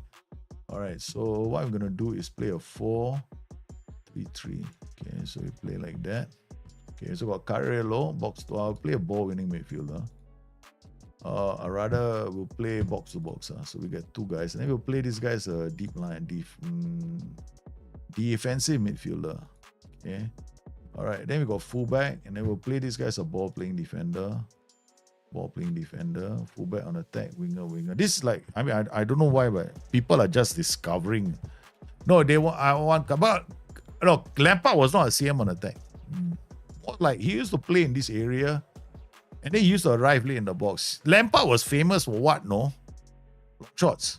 Lampard would come in late and then fire one from outside the area. That was all. Lampard's the best thing about Lampard. Okay, so we're gonna do. I mean, that's my point of view. That's how I see Lampard, So if people ask, then of course there'll be people who disagree with me. But everybody has a different point of view, and I'm like, okay whatever makes you happy, makes me happy. Okay, we're gonna play Madison here because we gave him the trades, right? So Højbjerg will play box of Lamp. I hope Madison he's got this.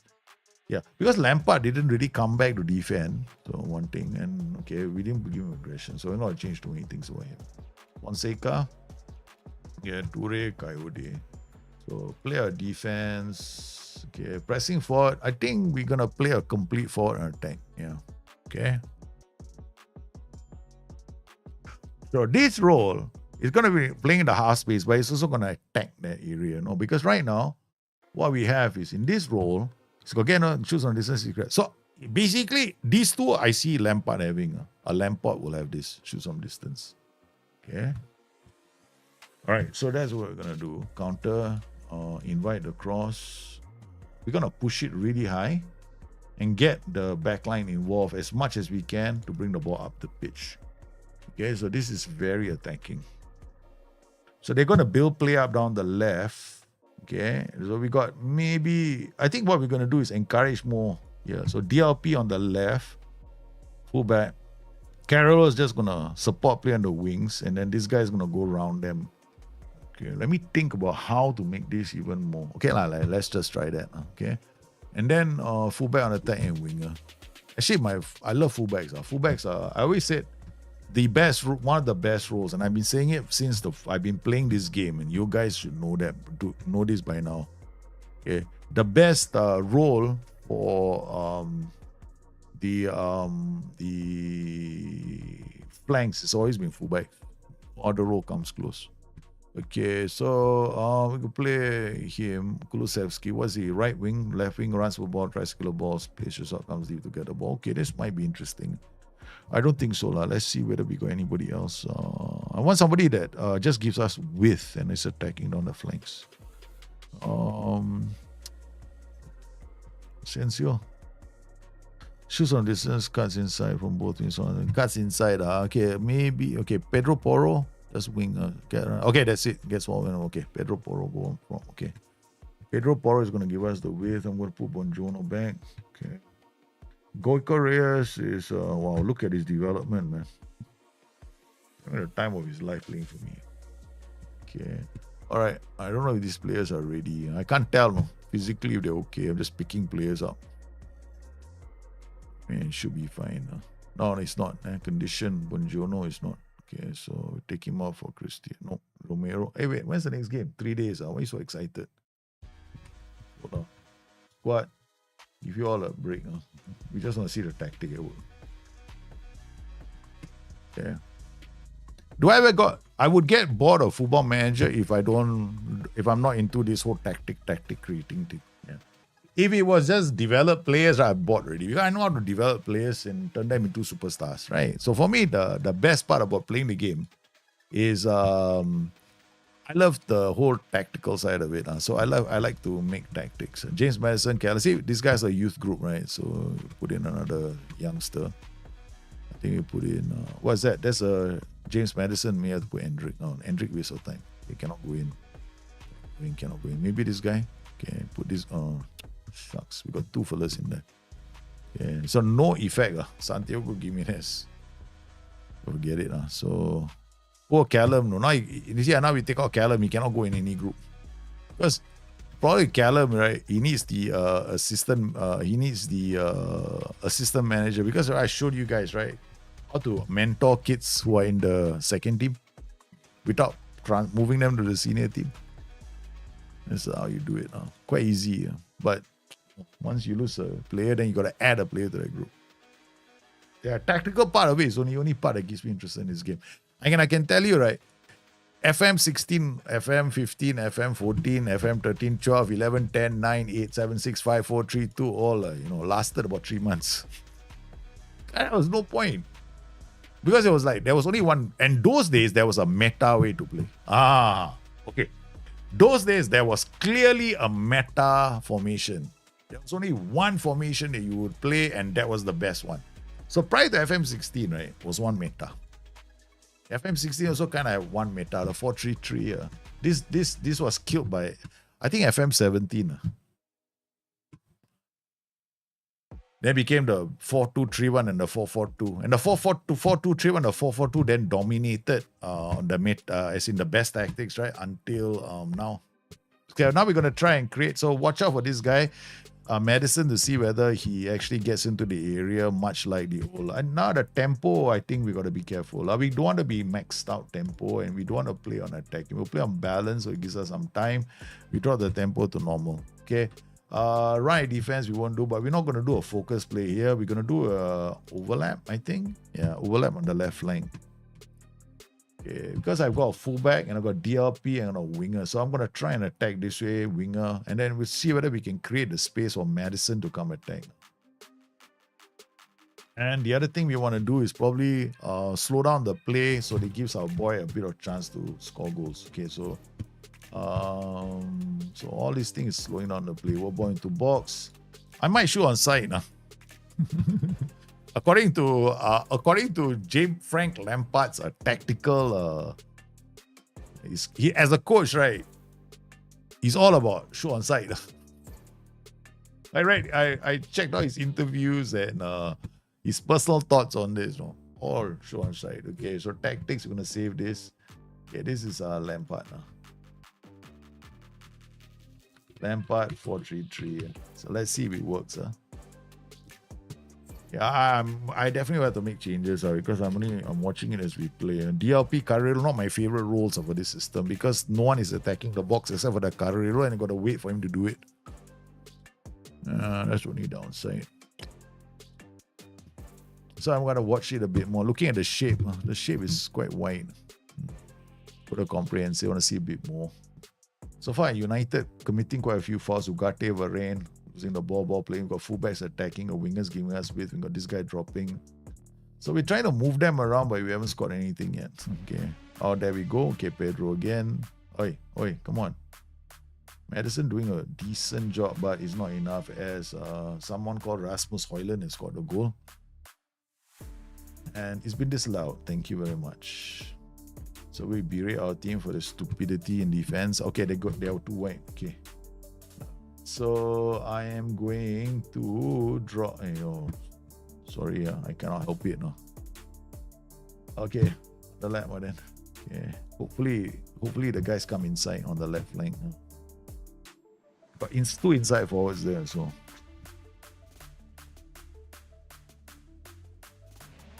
Good work from Pedro Porro. Coming back to help the defenders from this position because of the invite cross.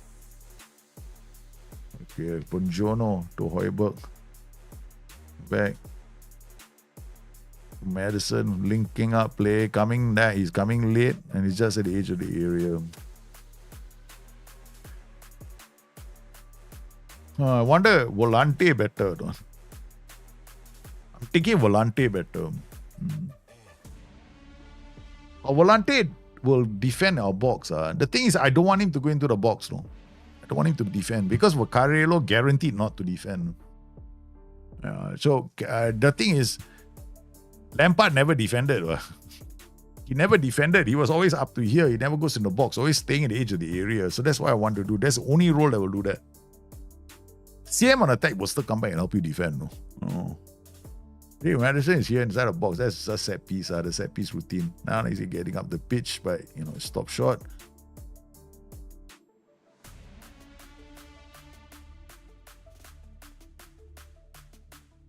Okay, so far defensively, we're not that bad. Okay.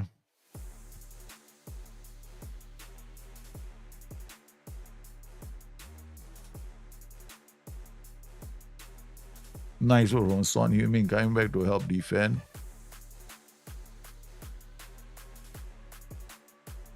Quite defensive, huh? Formation is quite defensive. We haven't really created anything, but we had not given Manchester United easy chances either. So that's so far. There we go again. Okay, the only problem is the... Oi! Oh, we almost screwed it up. We almost conceded a goal. Almost conceded a goal there. Okay, I'm going to change this role from DLP to box. Maybe I still need somebody to go up. Then DM on support here.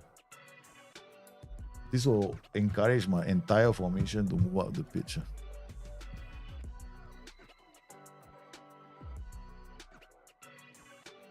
So far, Tottenham haven't created a shot on target yet.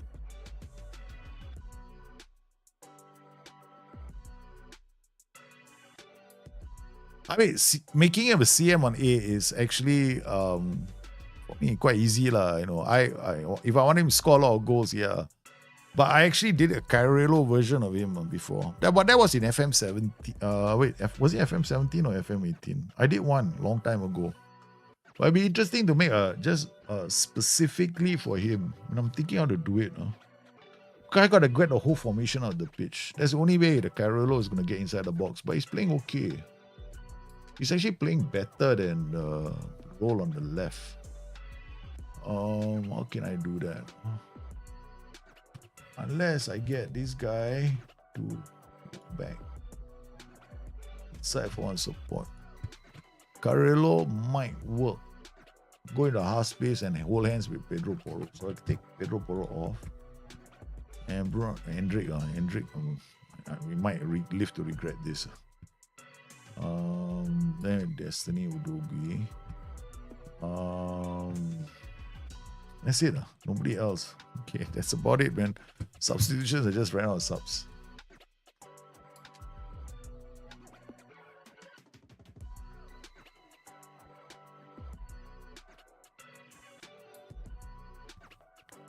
I'm not unhappy. I think we haven't created anything of note, but it's only the first game.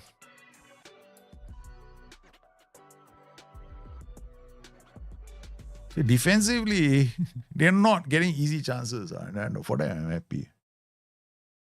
My whole goal is to make sure it's defensively okay first. Then look for the transitions. Because I think this team has got a few plays that comes deep to get the ball, which I really detest. Oh, damn it. Romero! Why do you give the ball away? Romero gave the ball away again. Was it not Romero Fonseca, the youngster? There's a guy is only a youngster. So he's doing his best out. There, defending quite solid. Defending quite okay. There were a lot of set pieces though. Again, taken away. Hendrik, the counter attack. And then Son can't bring the ball forward. Yeah. In United, we only 1.37. They had one really good chance. That's it.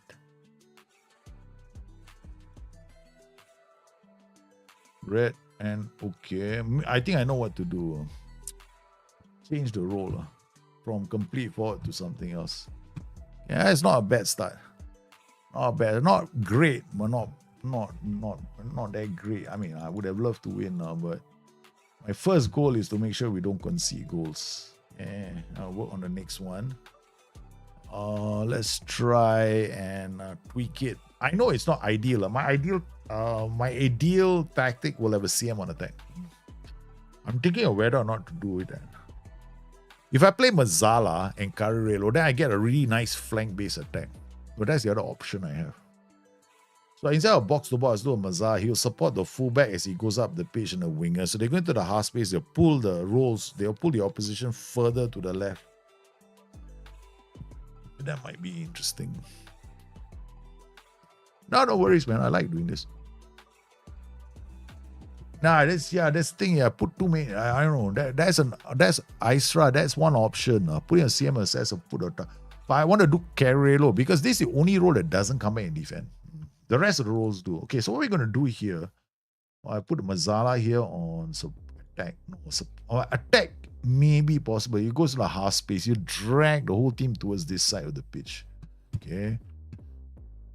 All right. Then we got Carrello, got DL, we got DM, we got fullback. Okay. So this one might be a bit interesting. Okay. Let's see what happens. We quick pick. James Madison definitely coming here. Okay. No, we're gonna put him here again. We want to put James Madison here as a Carrello. Okay, then Gabriel Moscado, Romero, Fonseca, Kiyode. Goico Reyes. Oh, sorry, Son Heung-min come here. Dennis, the Seaman, come here. Let's see what else we got. Why is this like that? Okay, come back here.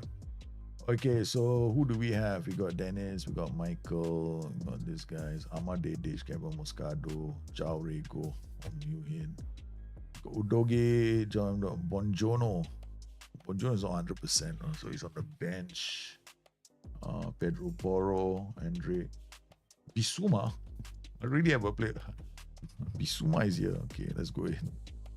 Okay, all right. I guess these are all the players in the team. Okay. Wow. Okay, we can afford to bring others. Okay, hallelujah. The 21 squad. Anybody wants to play Yago Santiago? Because you have a name, you can come and play. Sun Sup Bill, come and play. I only take you because of your name. I don't know whether you can play the game or not. We just, hey, your name carries a lot of weight. Iago Santiago. Can you imagine calling his name?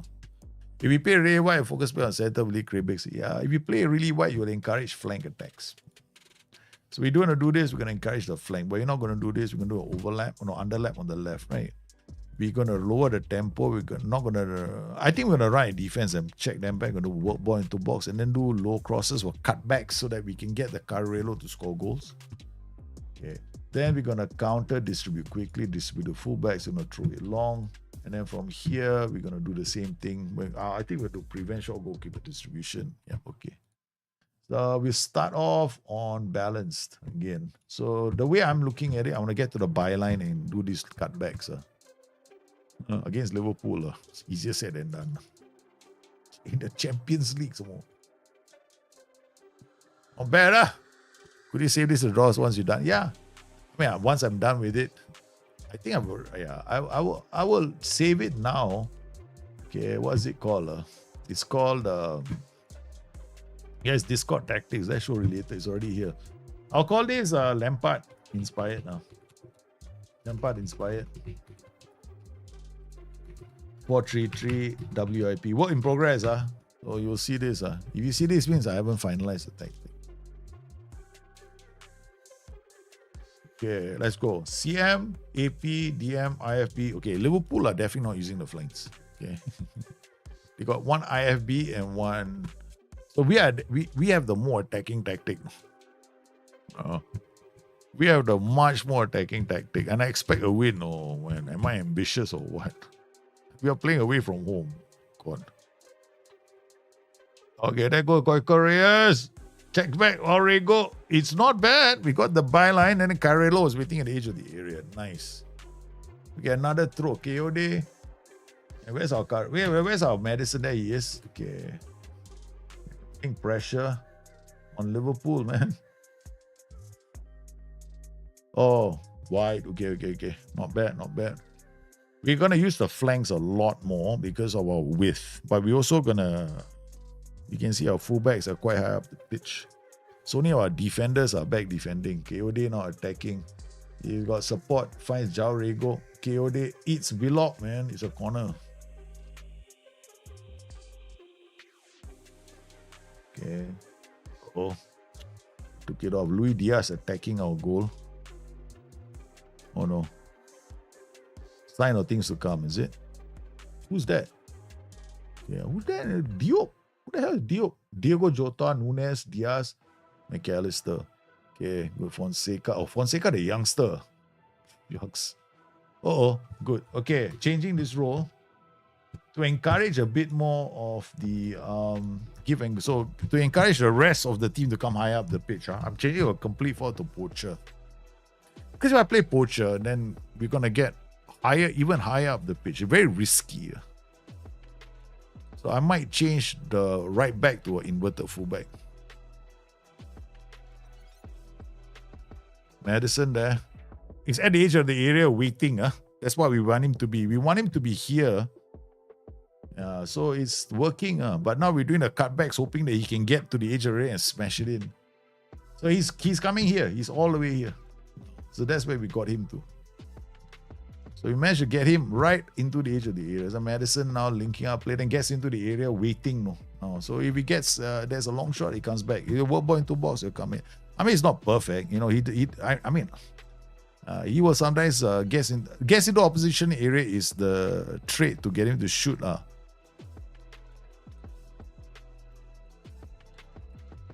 Oi! What a save. Okay.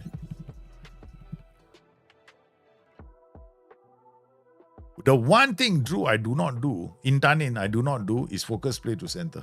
Sorry, yeah. It's the one thing I don't touch in this whole game. Yeah. I think it's a complete waste of instruction. Yeah. Especially if it's a 4-3-3. Yeah. Because you already got 3 players in the midfield. You don't need to focus play to center. What you need to do is stretch, like what I'm doing. So you can create goal scoring opportunities. Okay, what I'm going to do now, until 28 minutes, I'm going to experiment with something called shoot on sight. See what happens. Yeah, very Lampardy.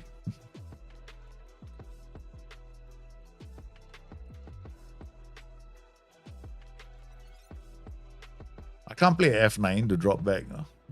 We don't want to link up. The Mazzara is supposed to attack the box. So the Mazzara is actually ending up here, in this area. So Mazzala, winger, fullback is supposed to go around. So far, I would say KOD is having the monster game. Because the Carrera and Mazzala is definitely going to be 2 roles that support fullbacks. You got wingers and these 2. You see, like you got a link. So you're definitely going to see a lot of fullback action. So work ball into box is quite good.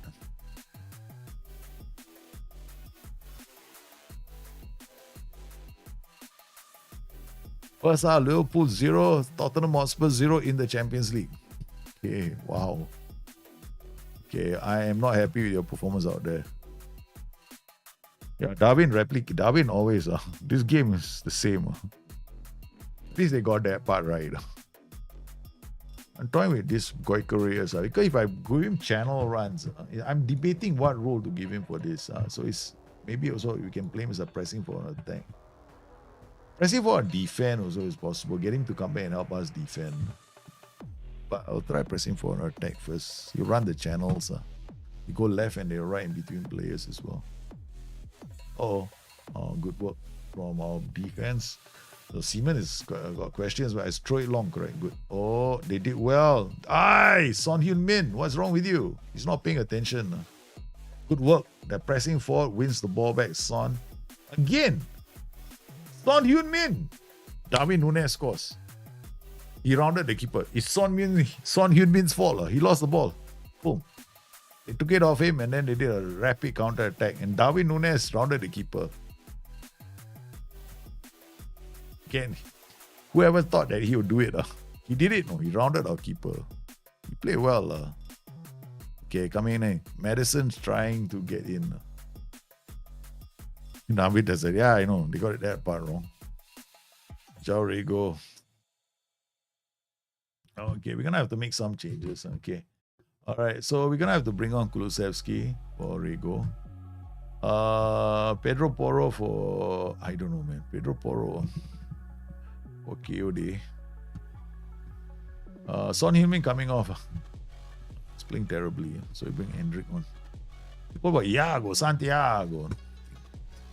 Sorry lah. Got a great name, but you're not ready for anything close to top tier football lah. Okay. I mean, we played so well to contain Liverpool, and then one complete fuba from Son Heung-min, and that has resulted in him being taken off. Son Heung-min, that goal was all him. Of course, we took a risk, Kulusevski, Dedic now looking. Willock. Okay, all right. So what we can do now? Okay, I'm gonna try something. Let me think. Which side should I IFBD? Okay, I'm gonna IFBD this one. Okay. And we're gonna go attacking. Okay, so let's go.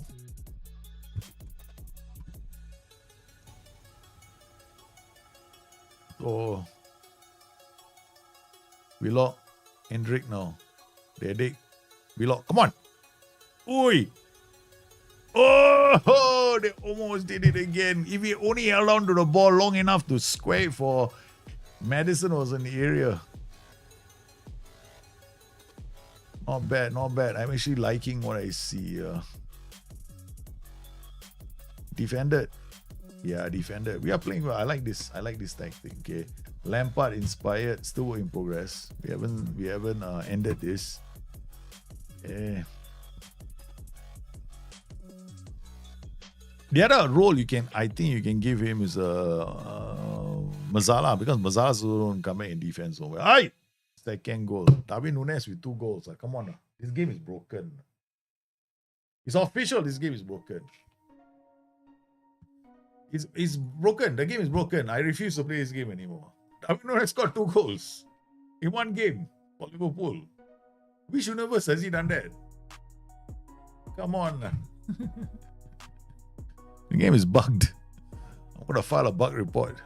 Darwin Núñez got 2 goals. All right. Please fix. Madison is getting into the right positions, Lampard positions. We got 1 goal from Goy Correos. That's good, but he's offside. He's miles offside. I think I need to find Steve Austin and give some of my players bionic parts. I like what I see, yeah, but I think we made a mistake defensively. Son Heung-min. I think Hendrick will be playing on the left of Son Heung-min. Son Heung-min just lost his position in the team. That's it. We're done with Son Heung-min. I expect to see you all in training. Yeah. Terrible. Okay, load. What is it? Lampard inspired, I call it. There we go.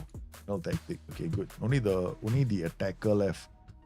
Let's take this out, put this in. We got the teams. Yago, he's Busuma, so I'm gonna put him in for JB Donley. Okay, next game will be this guy and Hendrick playing here. Son, you shut up.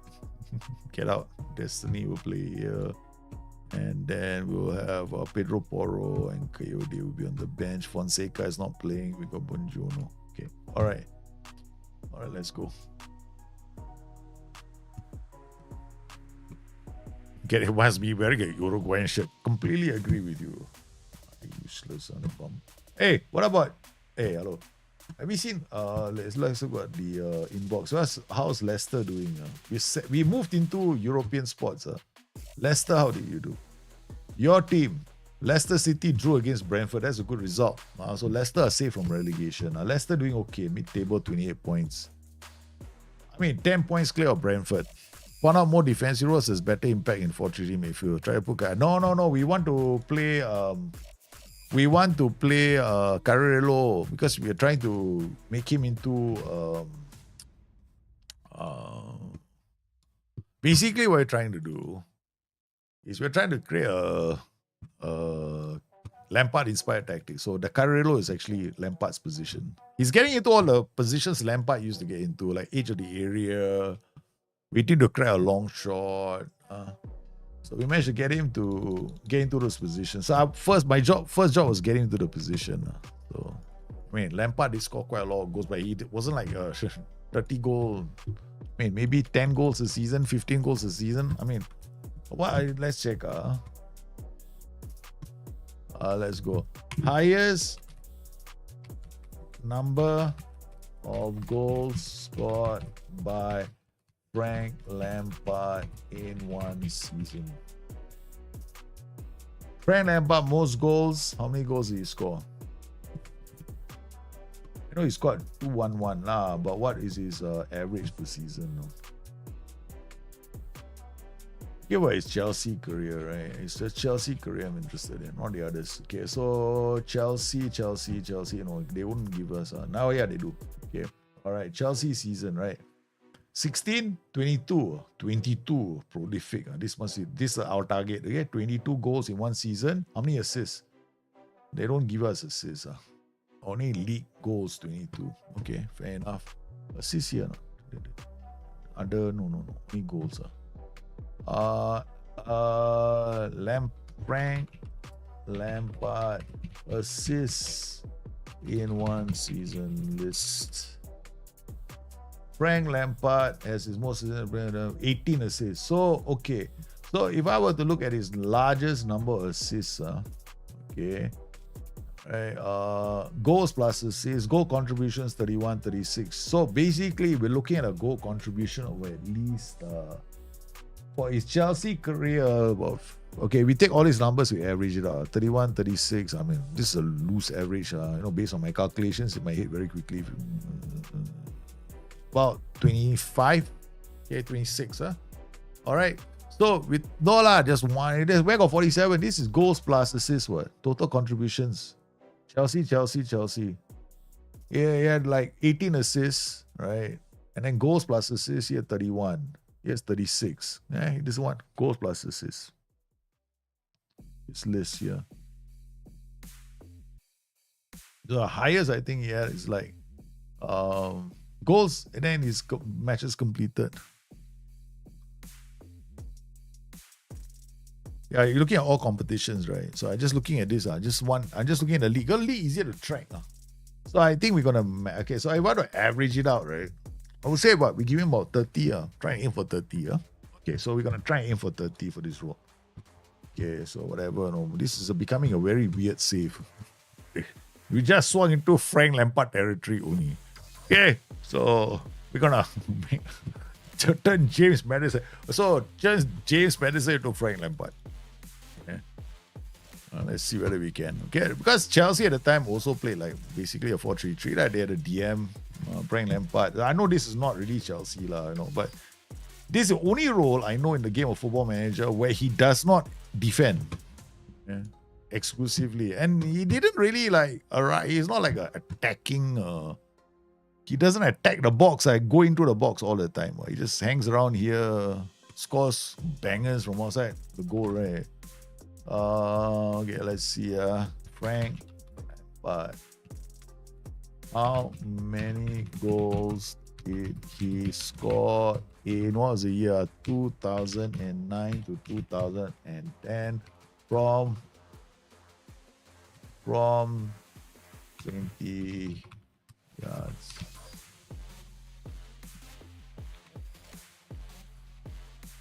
Yeah, Frank Lampard scored with 10 of those coming from outside. So in the 2009, Frank Lampard scored 22 goals with 10 of those coming from outside the box. So half of his goals must come from outside the area. Okay? Then. Okay.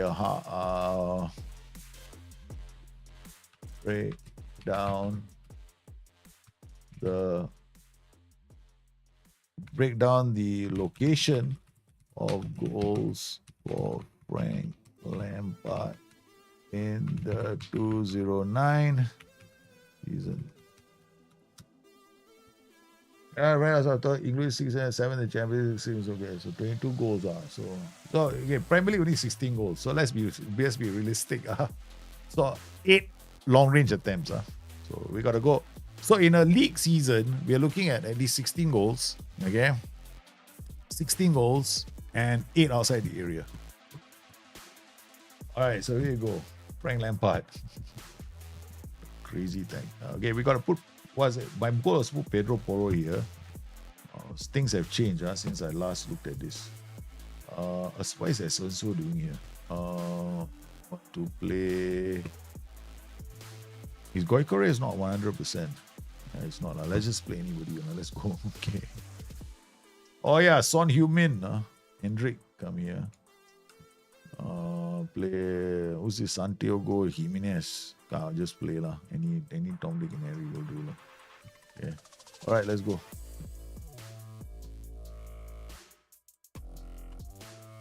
I am just squaring all this. No, nowadays you can use AI. Most of the search engines now, you just type it like an AI prompt and you get the answer.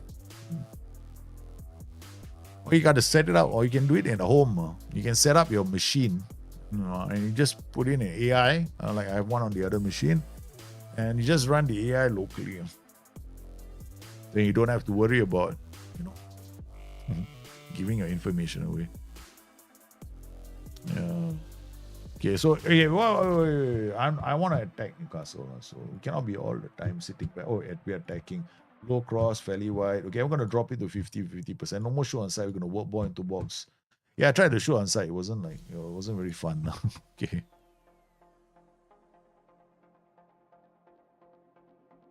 So we got him from shoots from distance and gets into opposition area. Hey, what's going on, man? Newcastle playing well. There they go with the early goal. Come on, man. Here go Newcastle punishing me. That's brutal. Newcastle leading Spurs. So where do you think? Okay, who do you think is gonna finish? Hey, Dave is here? Or Culture Left Foot is here. Hey, Culture Left Foot. You're a Manchester. Okay, all you Manchester United fans out there. Can I understand from you, how does it feel right now to see the Toffees ahead of you on the table? But come on, you got to share this with me, man. I got a lot of respect for Everton right now. No? I think Everton have been getting some big results. They're playing really well. In spite of being docked all those points, they are still they're a team to be reckoned with, man. So, but then again, Everton is ahead of you. Just by a hair. Oh God, we consider a second goal. My goodness, there's 2 goals on the trot, man. We're going to have to take out the fullback and go attack. There's 2. They got a volante and a halfback, inverted wingback and a fullback.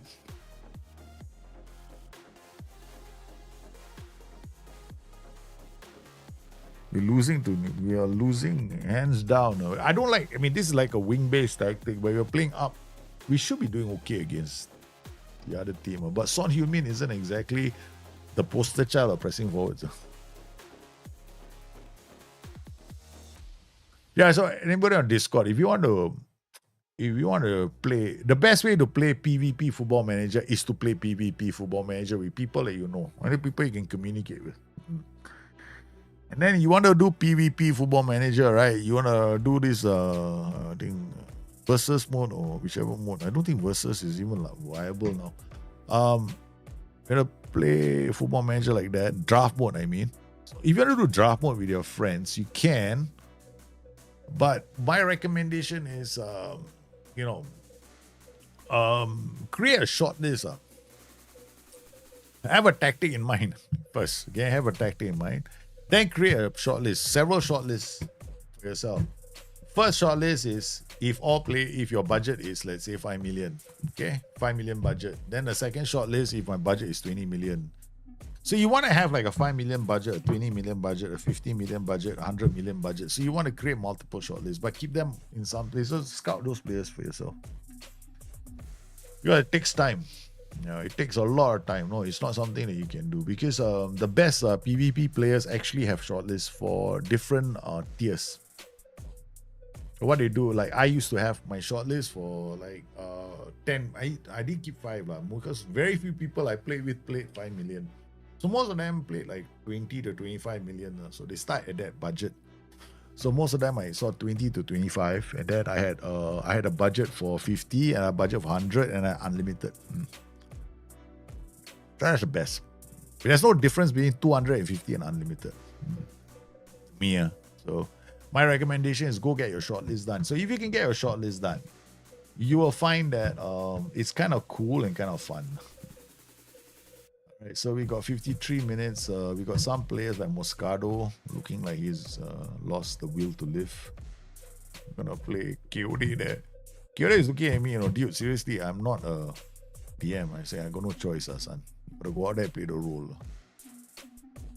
I mean, if Trump can put what's her name, McMahon as the Secretary of Education, and she has absolutely no clue what she's doing with kids, I'm sure you can do a much better job as a DM.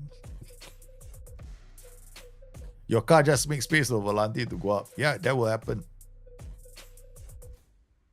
Right, I don't have a Volante. The car will always make space for the Volante to go up. Yeah, because the car go this way, the Volante is going to run in. So that's why we have a DM here. I'm just saying this Volante is having a run. We got halfback is here. So this Volante will link up with the Shadow Striker forming a 2. And the car here doesn't have aggression. So if anything else, what he lacks is aggression on this rule.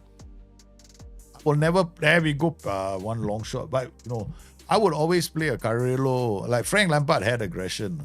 He's not like he doesn't tackle. He did tackle. But he never came back to defend. That's the thing. Can we check? How many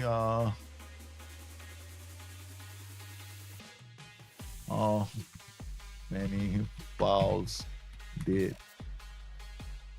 How many?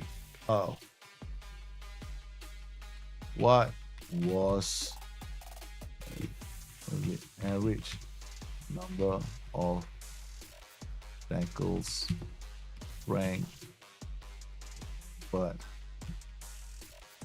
attempted in the? I don't even know if this is possible. If they have the data, they'll check. Is there while some was brought outside, you did not have a permission. Okay. Such that don't average tackle. Don't directly provide the average tackle numbers per game for. Yeah, I know that those days they didn't keep this kind of they didn't keep this kind of data. Let's see transfer market. That's on 09, 10. They don't have all the data because I know the data for this kind of data. We only started seeing in the last few years. Right, so Tottenham also managed to get one goal back. So what we can do, we can turn this into an advance forward and take him off. We don't Gimenez. And what else can we bring on? James Maddison still playing. Okay, let him play. Newcastle 2, Tottenham Hotspur 1. Newcastle looking for Spurs looking for the equalizer.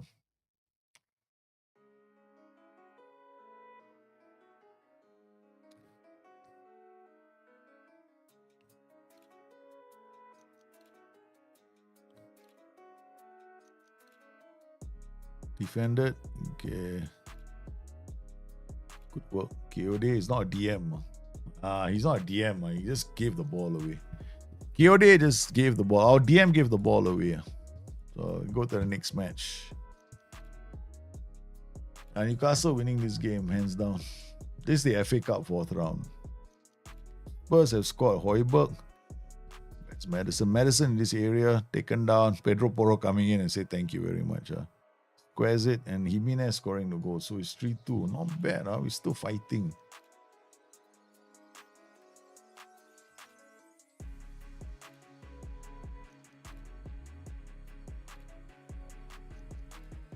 Don't score a goal and take it to extra time. That's all I want. Okay, full time we lost. It's okay. 3-2. Wasn't a bad result. Now we play AC Milan. Same tactic. So we haven't won the game yet. So sad. Okay, tactic. I'm still sticking to this. But I'm going to play these guys in advance forward now. Alright, so let's go. We got a squad, rested squad. But this is the closest I can get. I mean, there are probably other better versions. If I wanted this to really be a title winning team, right? If I really wanted to win titles, I'll probably play him with a CM on attack because then he will, they will win and then he will score goals. And a CM on attack, you won't see him coming back. Right? So here we go. Here I go Mazzala support. And now I play CM on attack, right? Okay, without CM on attack in this way. Okay, so let's try that. Carrillo is great. I love the role because he will never defend. Of that, I'm almost certain. If you play ball winning midfielder on support with stay wider, is it not better? That's why I wanted to find out how many tackles Frank Lampard actually committed on average. I need to find the numbers. I want to see whether he's got high tackles number compared to other players. I'm not sure about that. So if I can find a number and if somebody can verify, because I remember he used to commit. He wasn't exactly an angel on the pitch. But I know that he didn't actually drop back. The problem is the role ball winning midfielder on support is going to come back into your half to defend, and he's going to defend in your area as well. which is something Frank Lampard never did. Frank Lampard hardly, if ever, was in the box unless it was a corner or a set piece, or throw in, and then he'll be in the box. But as in coming back to help the team defend, no, that wasn't his game, man. All right, so we're gonna do a Mazzala half space, CM attacking winger this way. This way, what we can do is we can do something like this. We can do a lopsided winger, and this one will support. We can do a fullback on support this side. Okay. And we have a natural underlap. Okay. And then we got that guy coming on. Briefing. Okay. All right. Support. There's a button called briefing. Sorry, I forgot. I suddenly forgot this game. Okay, still trying to get the whole AC. Shit, Son Heung-min is still playing. I'm not impressed with myself. Okay, Son Heung-min is still playing as an attacker. Okay. This is a second string team, no? My top players aren't playing. Okay, let's go back into key highlights. Okay. So you got fullback here, Mazzala in the half space, the winger. This guy might be coming to help them support. I don't want him to go round, do an overlap, because then in that case, we might end up pulling a whole gap here. So CM is attacking the area. This was supposed to be Madison, but Madison is not 100%. Or he might be playing, but he might be playing in a different position. I knew it. Madison is supposed to play in the center.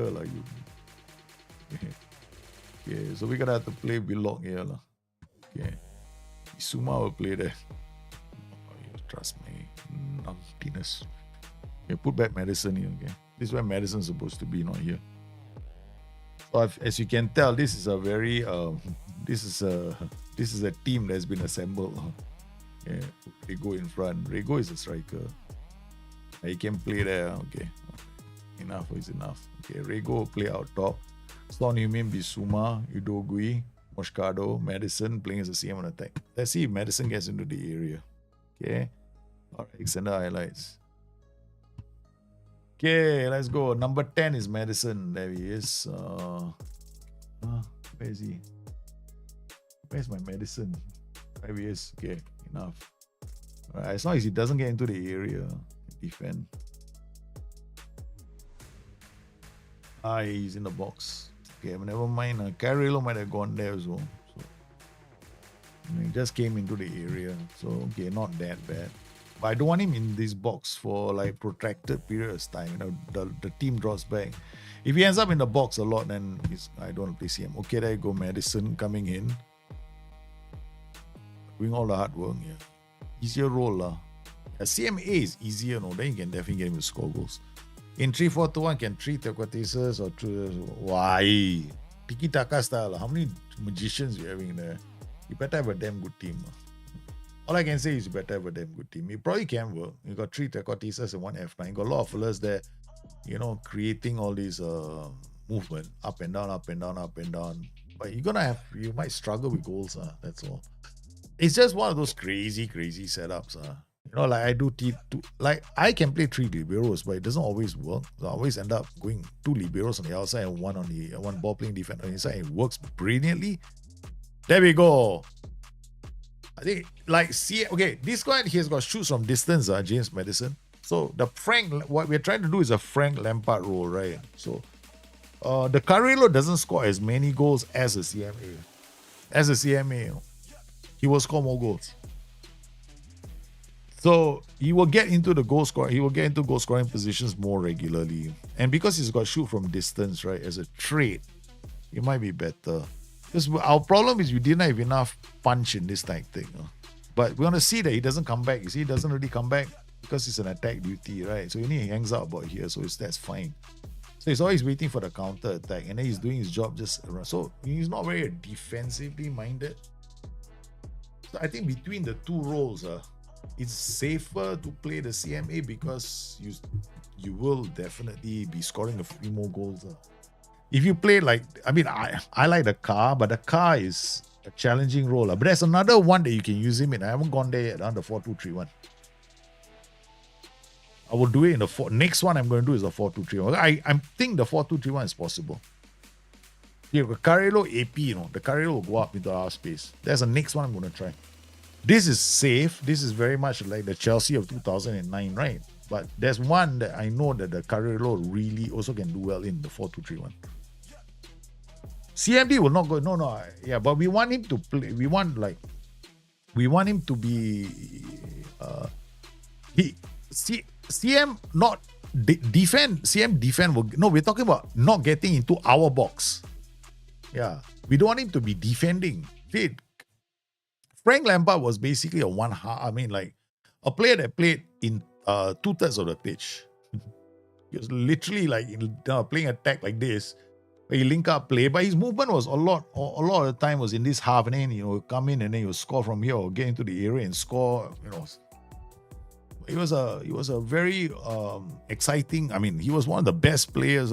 There's one reason why Frank Lampard and Steven Gerrard couldn't play together, because they both played a similar role, except that Gerrard was more defensively inclined and Lampard was more offensively inclined. But both of them like to get into the area. So it was very hard to play them both. Well, both of them wanted to impose their will and an attacking sense in games. Very hard for England managers to use them both. Okay, so we got them. No, I'm going to create a 4-2-3-1 later, and I think that we can possibly try something funky with that. Okay, so we're going to bring him on.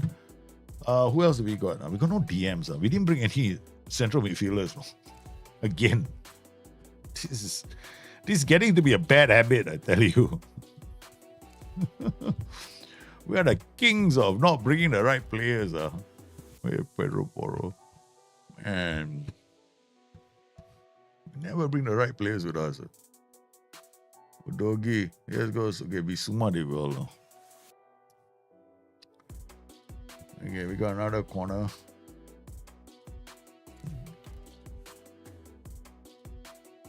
Okay, this is basically my second version. I'm going to save it first. Okay, Lampard inspired 4-3-3 version 2. Okay, I'm going to save this as second version. I like this, okay, because this, you will get into the area, but you have to play with the CM. The other guy will go into the half space. Focus play down the left so that we get more space for the CMA to attack. So the focus space is only on one side.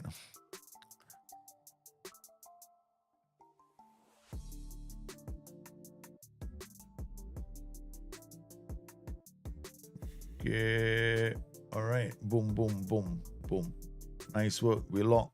Okay, Bissouma. Nice work on Sonny Mimix. Oh, Madison in the area. Koi Korea's looking. They're defending well. Madison linking up play. The Mazzala. Fullback doesn't lose the... Oh, this is hustling by this team. Tottenham Hotspur, they haven't created a lot of goal scoring opportunities. No. The one goal that they scored from James Maddison was about it.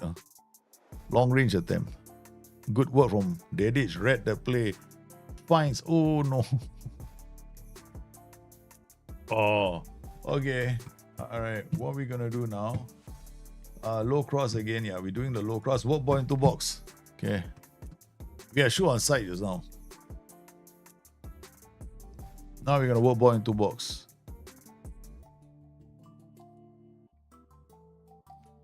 Oi! Almost. The first part is all shoot on side. Frank Lampard would be proud. And they famously take one team, right? And then made them, when you watch highlights of their football, right? A lot of shots from outside the area. I can't remember who was it. Was it Chelsea? I think it was Chelsea. Okay. Pedro Porro can. Okay. Tottenham Hotspur 1. AC Milan 0. But AC Milan definitely have been getting in. But our defense has been quite solid. Dedic, okay, here goes Sonny Heung-min looking for options. Willock leaving for Pedro Porro. He's going to check back. He's got players there. Madison, okay, not bad. This is the best so far for getting our CMA to get into goal scoring positions.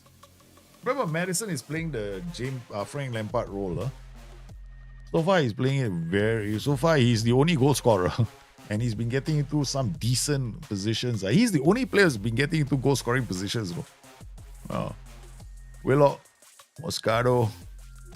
Humphreys the kid. We playing a youth player, no? Here comes Goikorias.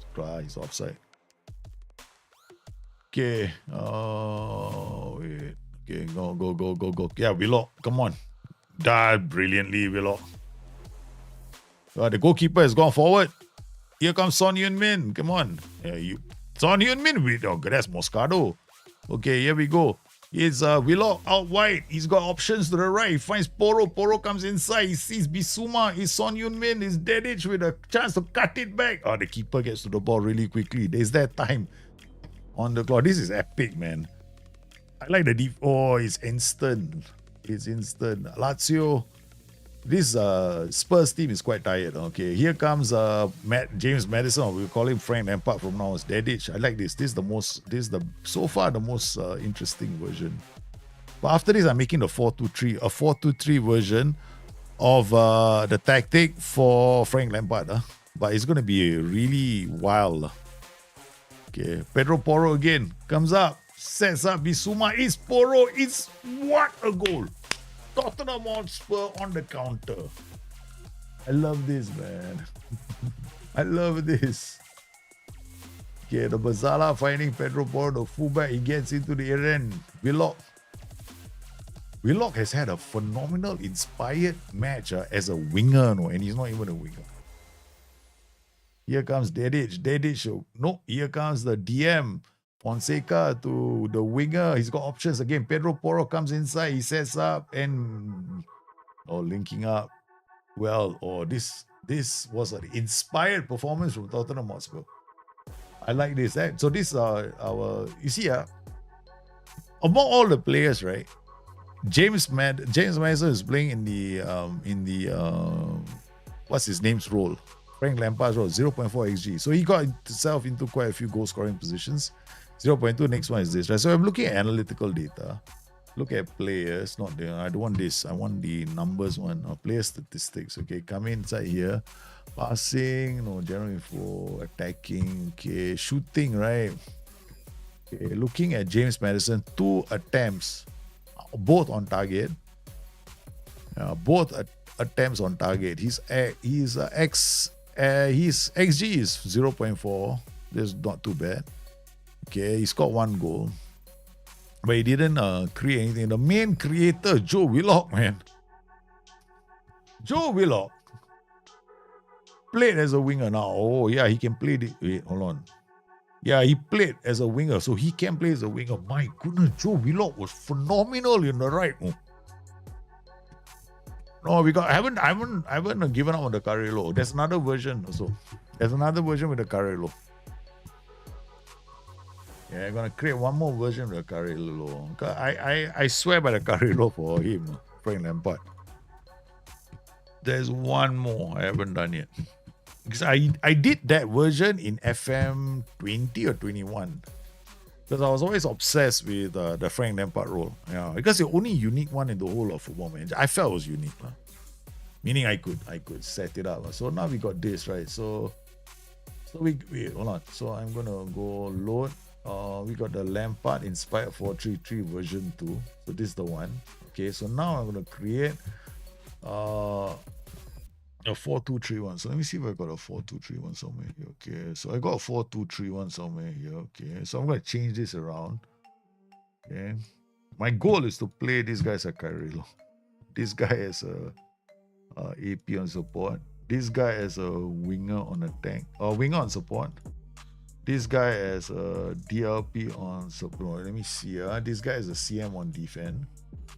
Okay. This guy is a central defender, ball playing defender. This guy as a ball playing defender.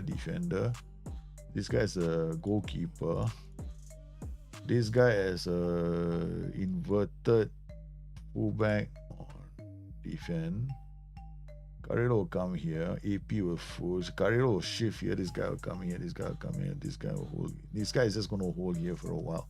Okay, this guy is going to be a fullback on attack. This guy is going to be a winger on support. Again, we're going to do shorter, low tempo, mix, low cross, play for set pieces, right? Defense, higher tempo, go wide a bit. Counter press high, invite cross, go all the way. drop. Okay, done. All right, so what have I got here? Fullback attack, winger, AP. Roam, move into channels, no dribble more. Carrillo, leave you alone. Winger, close out more, mark tighter. Close out more, mark tighter. Ball. One of you dribble. You, fullback, dribble less. No, take you out. Leave you. Okay, all right. So overlap, underlap, focus, play. So I get build up again down the left. Be more expressive. Remove. Okay. This guy will be a poacher. Let's see how this works. And then we might have to change the advance forward. This guy is roaming left, right. As this guy comes in, he'll be in this area. Okay, so we need to do low crosses because we're going to do cutbacks. The cutbacks will allow him to get into goal scoring positions. Okay, done. But Lampard was never a playmaker. I don't want the ball to gravitate towards him as a playmaker. He was basically your link player, scored a lot of goals, very good at bringing the ball forward, breaking defensive lines, and definitely scoring from the edge of the area. DLP will just make him a playmaker, but then the DLP is whole position. He will be around the area, but I want him to get into the box also. Yeah, he did get into the box, so I want him to stay away from the box. Okay, so put Madison here, Højbjerg here, Kulusevski, Asensio, Rego, Son Heung-min. I don't know what's with this game. I'm making Son Heung-min player. Koikarias can come here. Udogi, Bunjono. Okay, all right, let's go. Okay, next one we have. Right, so let's try this version. We're marking multiple versions of Mr. Frank Lampard. Hey, we are like, I only interested in Frank Lampard or interested in Leicester. Let's check out with Leicester. How's their last game? Okay, Leicester drew against Aston Villa. Not bad. Leicester is not losing games. Your Leicester City is still there. We have lost a few games, drawn a few games, or we're in the Champions League. We did well. We just beat AC Milan in the Champions League with Frank Lampard inspired 4-3-3. Now we're playing a Frank Lampard inspired 4-2-3-1. A bit aggressive, this tactic. Wait, let me think. Question is, do I want this very high? Standard, higher defensive line. Let's try that, because I don't want the fullbacks to be too high up the pitch. One of them is attacking. I could end up seeing a lot of yellow cards. Carrillo is going to go up, so we're going to see whether or not we can build play up. A lot of this tactic will depend on player or defense. That's the only problem I don't like. The thing is, I would prefer having players that have got good physicality, the way our man Jose Mourinho used to choose the teams. And I don't want to play out from the back. I wanted the goalkeeper to kick the ball towards the flanks as well, so we can use our physicality to win the ball. So that's something I wanted to do. We are trying this. I mean, the other option is to play him as a Volante, but then the Volante will come into our area, right? Unless I play Volante on attack. I'm trying a different few ideas. We'll see as it goes, which one works. This is a work in progress. We already confirmed one tactic. 4-3-3 can play Carrillo, but you get the goals from the CMA. So that one confirmed already. Now it's like I'm working on the 4-2-3. I know the 4-2-3-1 in FM21, or was it FM19? I made it, but it was with a Carrillo. And I was very impressed. I thought, wow, the Carrillo gets into the doesn't defend, but it gets into the area. So that was a goal. But I think I was using inverted wingback on defend. Let me try. Okay, so we're gonna push this inverted wingback on defend. So now what I will do is we try and see whether I can maybe turn him into I don't know if this is a good idea. I need to see more. Comprehensive. I will not say. Now okay, we got highlight on the right flank. That's the start. Okay, that's all I wanted to see.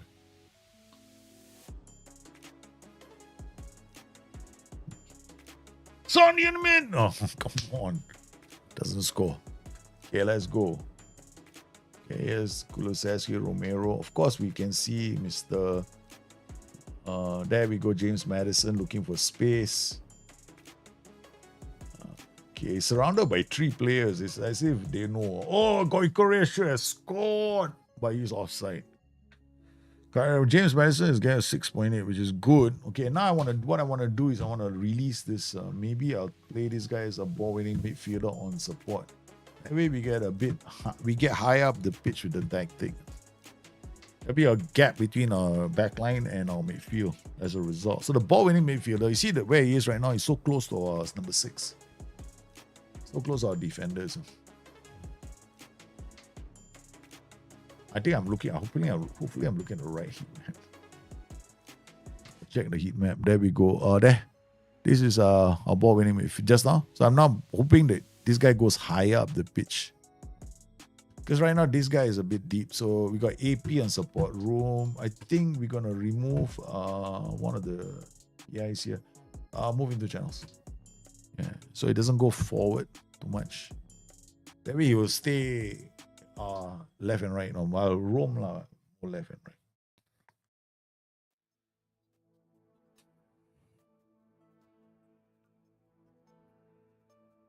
Okay, no luck there.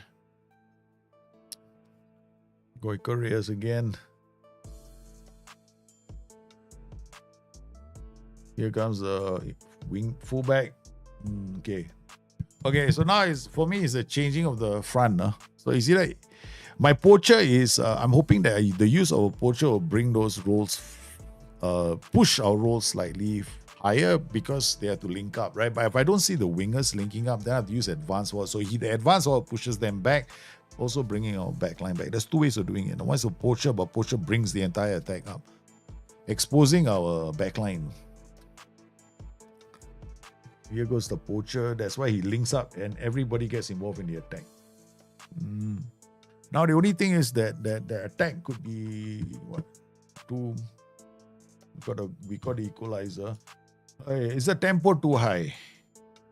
I think it's too high. We want to get the CM, the Carrillo into the goal scoring positions, right?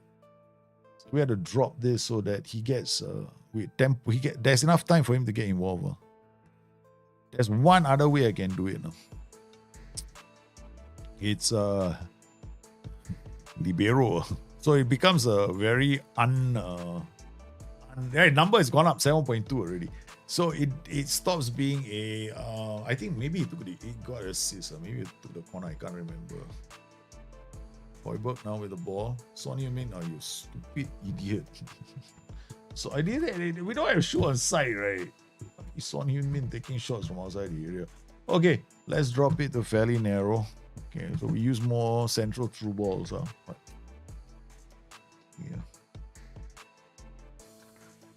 Yeah, Kulusevski. Yeah, I think it was Kulusevski who played the set pieces. The Carrillo's numbers are going up, so that's why my goal was to get the Carrillo's numbers up. Yeah, the other option I have is to push the ball playing defender, turn him to libero. He comes up, this guy becomes a defend duty, and he goes further forward. So he becomes a link player, arrives in the final third. Okay, all right. So now that's what we're going to do. We're going to turn this into a libero on support. This should push him forward. So we go BWM on defense. All right, so we're going to go on attacking mentality. So the libero is going to come forward. The fullback is going to come. So we end up being a very funny tactic. In that case, this guy becomes an inverted fullback on defense. Since this guy is going up, we don't need him coming. So he will just form like a defensive cog. So there's basically two defenders in this tactic. One fullback also going around the ball winning midfield on defense. So that's quite a few fellas. Let's see if it's balanced enough. Bloody Son Heung-min again. Cannot accept a pass and then say I'm going to do something with the ball. Second time I see him lose the ball. Son Heung-min is not playing well. I'm going to take him off and tell him to, maybe his time has come. Hendrik. Okay, Hendrik's going to come off for Son Heung-min. It's not been impressive this whole game.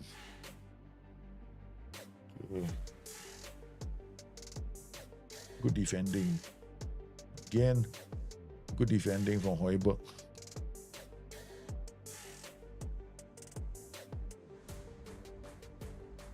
Oi. Offside. Yeah. Alright. Now let's see if we can get the ball up the pitch. Carrillo is still playing well. Asensio. Oi. I think that was our tempo's fault. low tempo, right? All waiting. No. Like, hey, nobody wants to shoot, nobody wants to pass. Usually, you can't tell when tempo is your culprit. Yeah. Nice defending. Hendrick does well. Okay, Madison linking up play. Here comes the winger. He wants to run. Okay, that's because he's on attack duty. Again, Goico Reyes. The winger is trying to beat players on his own. Okay. Here comes the winger. He's going to try and beat. Yeah, that's what you want. Okay, at least that's the correct. Oh, Madison! That is the role that we want, right? For our boy. To get into the area. He got into the area as a Carrillo, no? Kiyode, what a terrible pass. Comes back to defend really well. Bonjono. Okay, Udogi, Hendrick, back to Bonjono. Bonjono goes back to Vicario. He's got options. Kiyode to Madison. Madison trying to link up play. That was terrible. Okay, they scored the goal. They scored the damn goal. The reason why they scored a goal is because I am playing a very dangerous combination here. So I can't push him. So I got to go defend now. This is actually quite a suicide here. Quite crazy. Because ideally you want to do IFB here. Okay, maybe we'll do I like this wing on attack. So what I'm going to do is a wing on attack here. And then play these guys an IFB on defense. Okay. So we get a 3-man defense now. Much like what you see in the modern game. You're going to get a 3-man defense, but the libero encouraging the Carrillo to go up as well. But the Carrillo will just be staying up, won't really be defending, helping us defend off. Concede another goal. I made a change. Yeah, obviously, game doesn't like it because I went attacking to something else, maybe. See, now we got a 3-man defense, right? So, Madison, what a pass. He's going to get into the area. Ooh, that was Madison again, huh? Okay, the goal, our goal is to turn this guy into Frank Lampard. Okay, Frank Lampard. So let's not worry about the scoreline first. We want the movement first. Okay, so we got him arriving at the edge of the area to take pot shots. So that was another one that we saw. Because once we get the pot shots, right, we can work on the rest. We get the movement on him first. That's how I want to do it. Okay, so we got it with a 4-3-3. I'm looking at a 4-2-3-1. How would I do this in a 4-2-3-1? Okay, so get the Madison kind of... What a ball!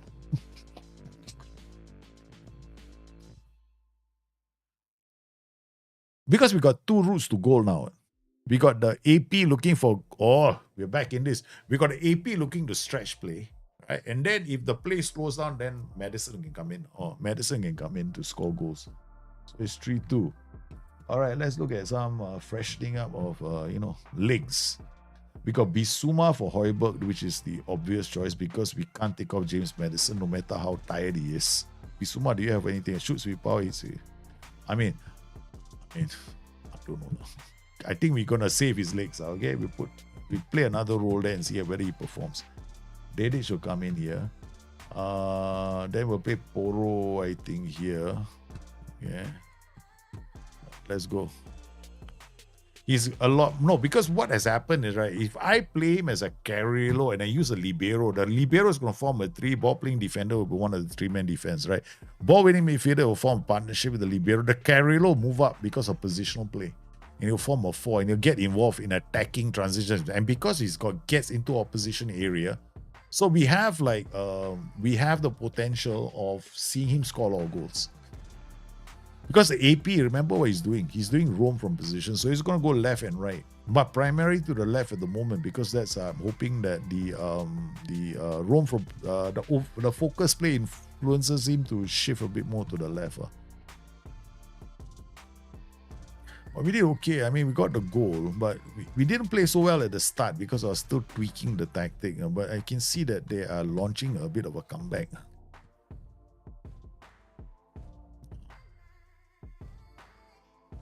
I'm hoping that we can do something better. Come on.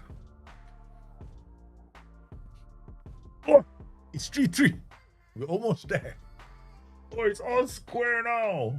It's beautiful. We tweak. We get the tweaks, baby. All right, so now we're going to call this Lampard inspired. Lampard inspired 4-2-3-1. But this one, remember, it's not based on any it's not based on any current not based on what they played. We just want to get a player to have the same kind of goal scoring impact and assist impact that Lampard had. So that's all. And a player that doesn't defend but ends up in the box to score goals. So this Carrillo, he's not going to defend a lot. No. Bissouma is not playing in that position. Okay. I mean, our boy didn't play too badly, Madison, for a while. I take him off. He looked like he was gonna he run his races. Andre, oi, we getting into that hole, man. I think this could be a decent tactic, no? But remember, you want that gets into opposition area. Oh my goodness, we almost got the winner. This is quite safe because we got the inverted fullbacks. That's famous last words. Famous last words. And Brighton coming for a 4-3 win. Yeah, I know. 4-3. Famous last words. Look at my team. They're shattered, man. No ball winning midfielders. Tired. I didn't sub them.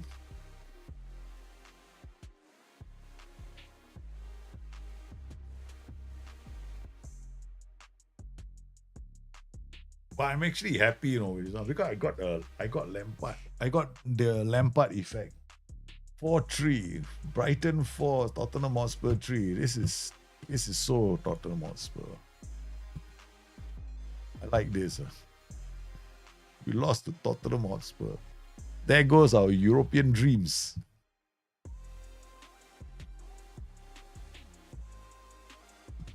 Okay, next match. Come on. Hey, what about Leicester City? Come on, the whole world is not about us. So looking at Leicester City, how did they do? Leicester lost to Newcastle 3-0. Leicester, let's say, almost safe lah. Almost safe from relegation. Okay. All right. So last check, before I seal the deal on the 4-2-3-1. I think I'm quite happy with the 4-2-3-1. So if I look at two tactics, the 4-3-3 and the 4-2-3-1, I think these two can get that Frank Lampard role working. In one, we're using him as a CMA. We can also use him as a Carrillo, which gets the movement but not the goal output. We want the goal output and we basically want the goal output, right? So CMA gets us the goal output. And the other one that can get us the goal output is not a formation that Jose Mourinho used in Chelsea. Something we can create like a 4-2-3, which is like a modern day system with a 3 at the back, you know what I mean? Then we get that. We get the libero pushing the Carrillo into the box. Just using positional play, no tweaks, no hacks. Right? We're just using the roles and the way they were designed to create the movement that we want. And then we can only hope that we have players left for next season. I was pushing, but so Spursy, Madison movement. And Madison movement was beautiful. Yeah, I liked it. I like the whole coming in like Lampard those days. I see Lampard in this. I remembered I was making a tactic, right, those days. I was like thinking what would be the best tactic for Lampard. And I actually went this, 4-2-3-1. Not the one with the DM. It's like this. Because this has him high up the pitch. Not a libero partnership with this guy. We get the 3 at the back. The AP moving to the left. We got 2 wingers attack with a poacher. Let's try and see whether this can work. So we've got this whole underlap and everything on the left side. We're gonna have the players doing the whole parking, putting pressure on the back line. Yeah, okay. Now let's get Willock back. Miss him. Okay. We take Rego off. And then we definitely want to take Hendrick and putting on for Son because Son Heung-min has not been playing well. And we've got to play Willock on the right. Hero last game. He was absolutely phenomenal as a... I know he's playing out of position, but guys, that one game he played as a winger was his best performance. Best performance so far. Okay, so let's go. Next game. It is the London Derby. I mean, it doesn't, for me, I think, West Ham, come on. West Ham is I like West Ham. A lot of people, I don't know. I have one friend who's actually a football fan, and then he's disgusting. One day, because he liked another friend of mine, he was trying to impress this other guy. Okay, basically, I got one friend who was so in awe of another one of my friends. Okay. So when I met him the first time, we were chit-chatting. He told me he was a West Ham fan. Over the years, he kept it to himself. He didn't tell a lot of people. Back then, West Ham, the pushovers. But, he had a few. He asked him why. He mentioned some of the names in the club. Then, one of my other friends, who's been his whole family are Arsenal fans, lifelong Arsenal fans, right? And one fine day, we were talking about your favorite clubs. And then he suddenly turned around and he went, I support Arsenal. I looked at him. I said, what? Bloody hell, you're a traitor. No? What's wrong with you? How can you? I actually put it, I didn't say it out loud, of course. I put it in one corner. I said, dude, microphone just fell. How dare? I mean, how could you? I thought you were an Arsenal fan. So why the heck did you suddenly grow from Arsenal to I thought you were a Hammer, right? So how do you go from being a Hammer to a Gunner? That's like a sinful trait, no, to me. See, if I was a Hammer and you tell me right now you're a Gunner, I swear to God, man, you're not gonna go. I got no respect for you. Guess what he does for a living now? He's a politician. So I guess, basically, I guess it was in his nature. I guess it was in his nature, man. Why don't you try fullback defensive and Ronaldo? I found Lampard's screenshot when he was in the game as a 35. His preferred roles are DLP, box to box. But one thing we all know, I know different people. I only look at Lampard as a player and never defended. I remember the 2009-2010 season. I remember that season, and we used to watch, because I used to do a lot of work. That was my peak ESPN football manager days. Not football manager, as in my career. As in, like, I'm literally rooted to the television almost every single day, producing football from England. Yeah. So I used to watch that, like, on the telly, I'm rooted to the freaking thing for 90 minutes. Okay. So commentators, I used to talk about, I talk to my commentators who were like, football pundits. Well, yeah, Lampard doesn't defend. That's a common refrain, no. Yeah, I mean, yeah, he's aggressive, but in the opponent's half. But don't expect him to come back into the box and act as another defender. That wasn't his job. That's one of the reasons why he and Gerrard couldn't play together for England. That's a problem.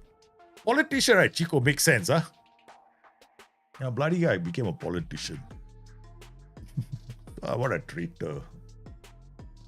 A lawyer, then became a politician. Okay, wonder lah. You change your allegiances. Because politicians, yeah, they do change their allegiances. Oh, come on. That's okay. We can say Tottenham won, West Ham won. I mean, I said this. I hope the Gunners win. Really. But we're not playing badly. I think what we did earlier was to drop tempo. I can't remember what we did. I think we dropped tempo slightly. Willock, or maybe I played Willock. Willock is trying his best. He's trying to get into the action there. Okay, I'm going to try and jab this up and then try and make the transitions a lot more faster. Yeah. I mean, to each his own. I mean, this is my interpretation. This is my interpretation of Lampard role. If it's like, for me, I don't use a role, like say it loudly, right? I don't use a role in the game because I think he's that role. No, I don't. I base my choice of what role he should be playing on the movement that role does. I'm not interested in whether he's played as a DLP or a box-to-box midfield, because all of us can argue until the cows come home. Right? Everybody will have a different point of view, especially when it comes to role. So I never argue about the role. I go, hey, I'm only interested in whether the role defended.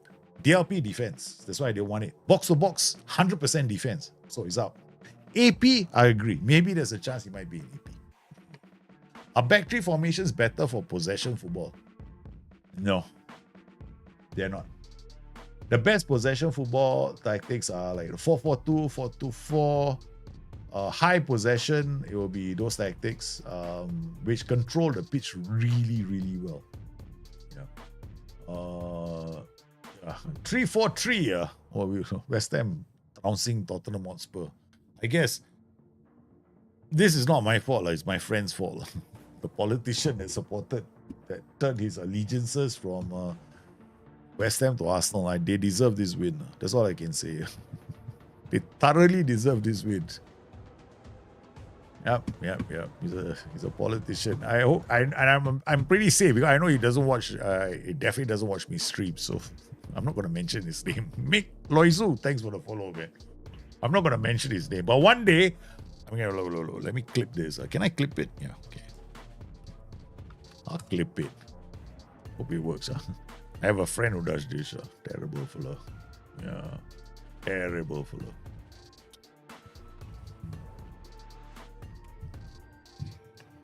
So, my politician friend who went from Arsenal, from the West Hammers to the Gunners. Yeah. Disgraceful. So for him only, I hope, this game West Ham win. Oh yeah, any one of you can create a clip on Twitch. Yeah, all you have to do is exclamation mark clip. Yeah, anytime you want to. Doesn't matter.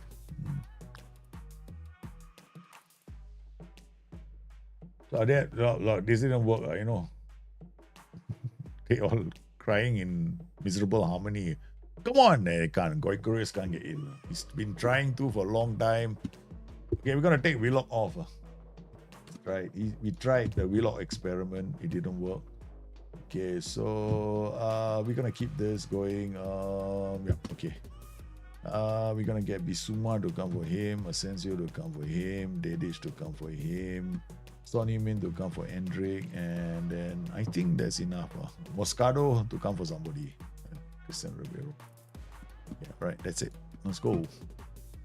Across the board, a total change. We left one man there. His name? Madison. Well, 50-50, we didn't get it all. So it looks like the most stable version is the 4-3-3. That's the most stable. This does have the potential of being leaky because Carrillo goes up, right? So he goes up and there's going to be a big gap here. What if I turn this into like a BMW on support and then they stay back? So we don't get the Carrillo being alone. Maybe that could help. Maybe that's the mistake I made in this tactic.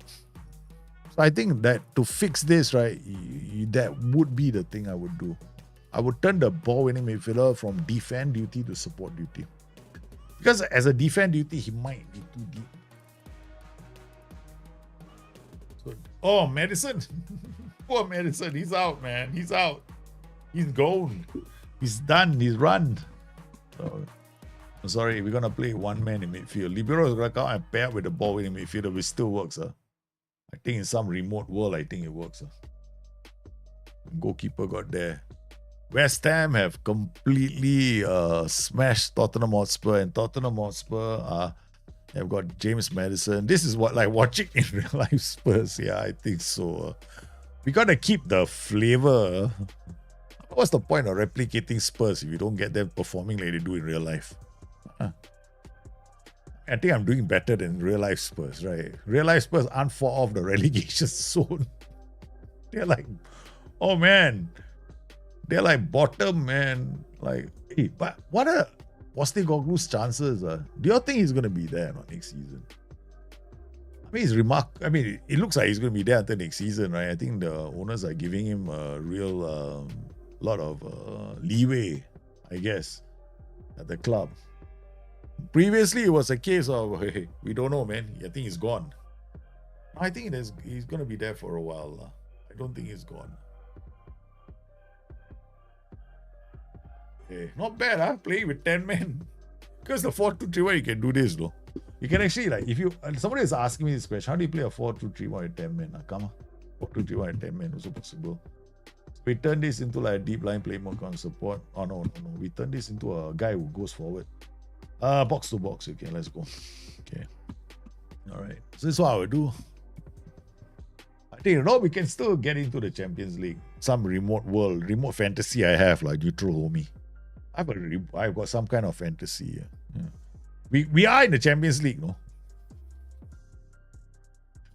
I think Europa will play a major part for this season, right? Yeah, I agree. Yeah.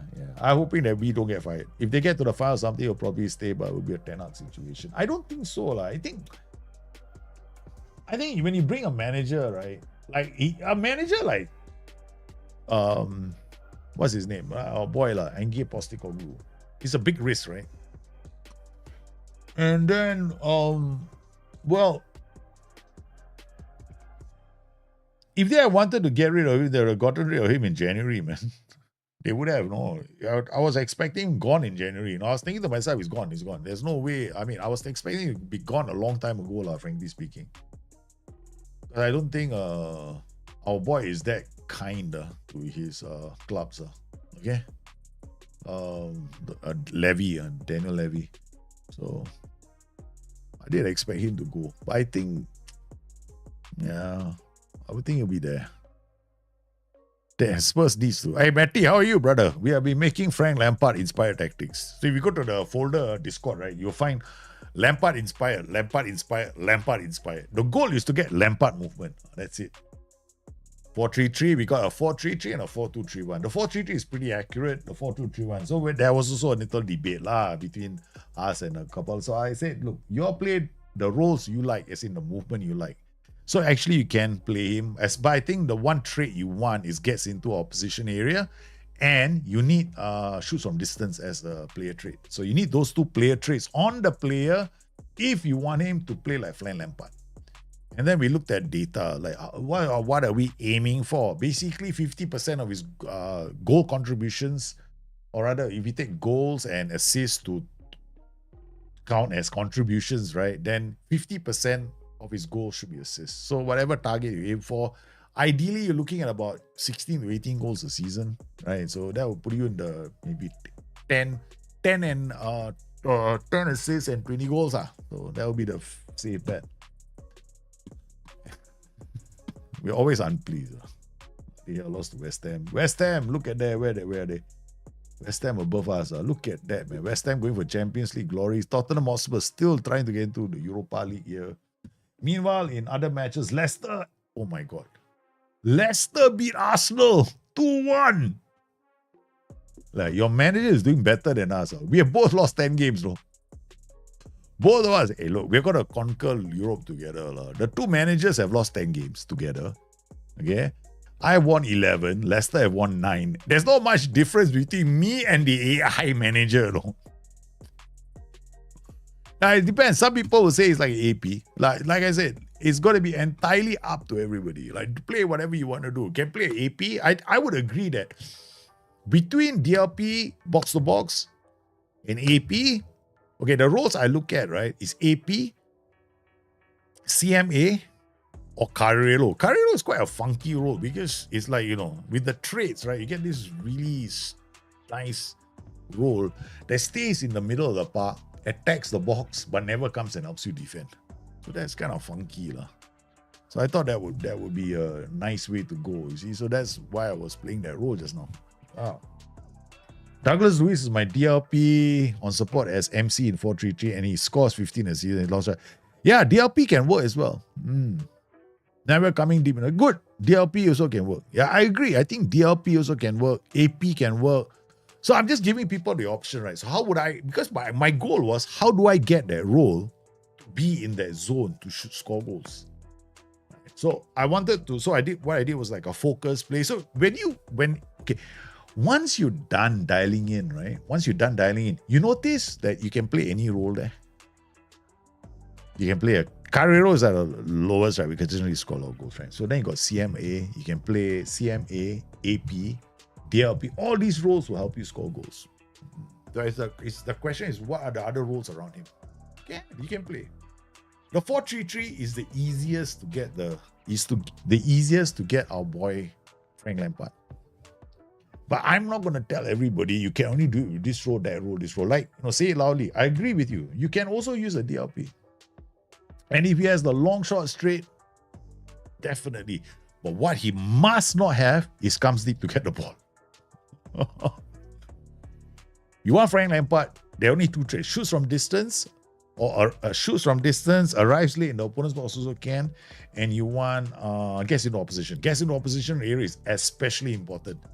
Okay, if you want him to get, yes, you want him to take assist, right? That's when you are looking at the DLP role. You're looking at the DLP role, RP, if you're looking at him to generate half his assist. But remember, right?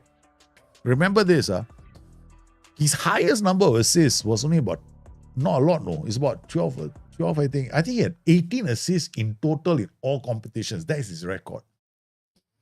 I think the most he did in one season was about somewhere around 11 or 12 for the Premier League. Yeah. Because I know that the highest amount of goal contributions he had is in his career in all competitions, 47. So it's not like he's a prolific goal scorer. I mean, yeah, of course, he won Chelsea's all-time greatest, right? About 211, I think, if I'm not mistaken. But in one season, you're averaging about, say, I know his highest peak was something like 31 or 31 if I'm not mistaken. You can check. You just do a nowadays you can do AI checks. Very easy to check. Douglas Luiz, yeah, no, probably maybe. I think gets into the opposition. Whenever you want a midfielder to be a goal scoring threat, right? Gets into opposition. Even when I was playing FM19, when I created Liquid, right? My Mazzala always scored a lot of goals if he had get into opposition area. Yeah. Maybe from the next couple of games, I'll play 4-3-3 exclusively. Okay, it's possible to get a very good 4-3-3 tactic. It's not fun now. I don't like it. The reason why I don't like a 4-3-3, and I know that a lot of you are fans of the 4-3-3. I know, don't get me wrong. I used to be a big fan too, but became so obsessed with 3xG tactics, 2xG tactics that I stopped using the 4-3-3. 4-3-3 can be a very, very good high xG tactic. But you need one of the midfielders to get into opposition area. And one of them might be a CMA as well. So a CMA that's attacking by default, and another role that gets into opposition area as a trait. So he doesn't always get into the goal scoring positions, but he can shoot from distance. So you want that role. And then you're playing a ball into box. You don't want to have a high tempo tactic. You're more like a tiki-taka system, moving a team around and then scoring all goals. It can be done. I think that's my inspiration for my next. Tomorrow is bringing your tactics. CMA and Mazzala support are killer roles. I agree. I totally agree. As a combination, one of the best. CMA and Mazzala. In fact, that was one that we got him firing. What? Can you do a 4-2-3-1 with MCs? That we just did one, what? MCs and not DMs. That's why I just did. Say it loudly. The last game, we didn't use DMs in the tactic. We used the MC tier.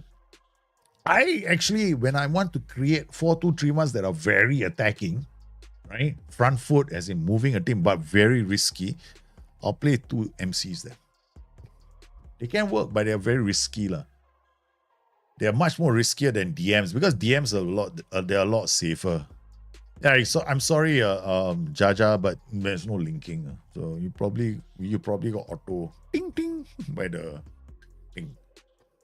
So I want to say tomorrow is bring your tactics. So you got a chance we could do diagnosis, right? So you got a chance to pop in your tactics. So those guys on Discord, you got a link. You can pop it in today. I'll have a look. And then for you guys who are on the stream right now, I'll tell you what, just for you and for you only, because you made a trip down here, I'm going to leave a link up right now. So you can use this link to pop in your tactics for tomorrow. If you come in, cool. If you're not here, such is life. But, then you can watch the replay on YouTube, right? So you can just use that link to upload the tactics. And if I see today's date, I'll definitely be looking at the tactics tomorrow. So I want to thank everybody for coming in today's stream. You've been absolutely sensational. I absolutely enjoyed the show today. I want to thank all of you. I hope you guys have a good day. I'm going to go and put my kids to sleep. Love you guys.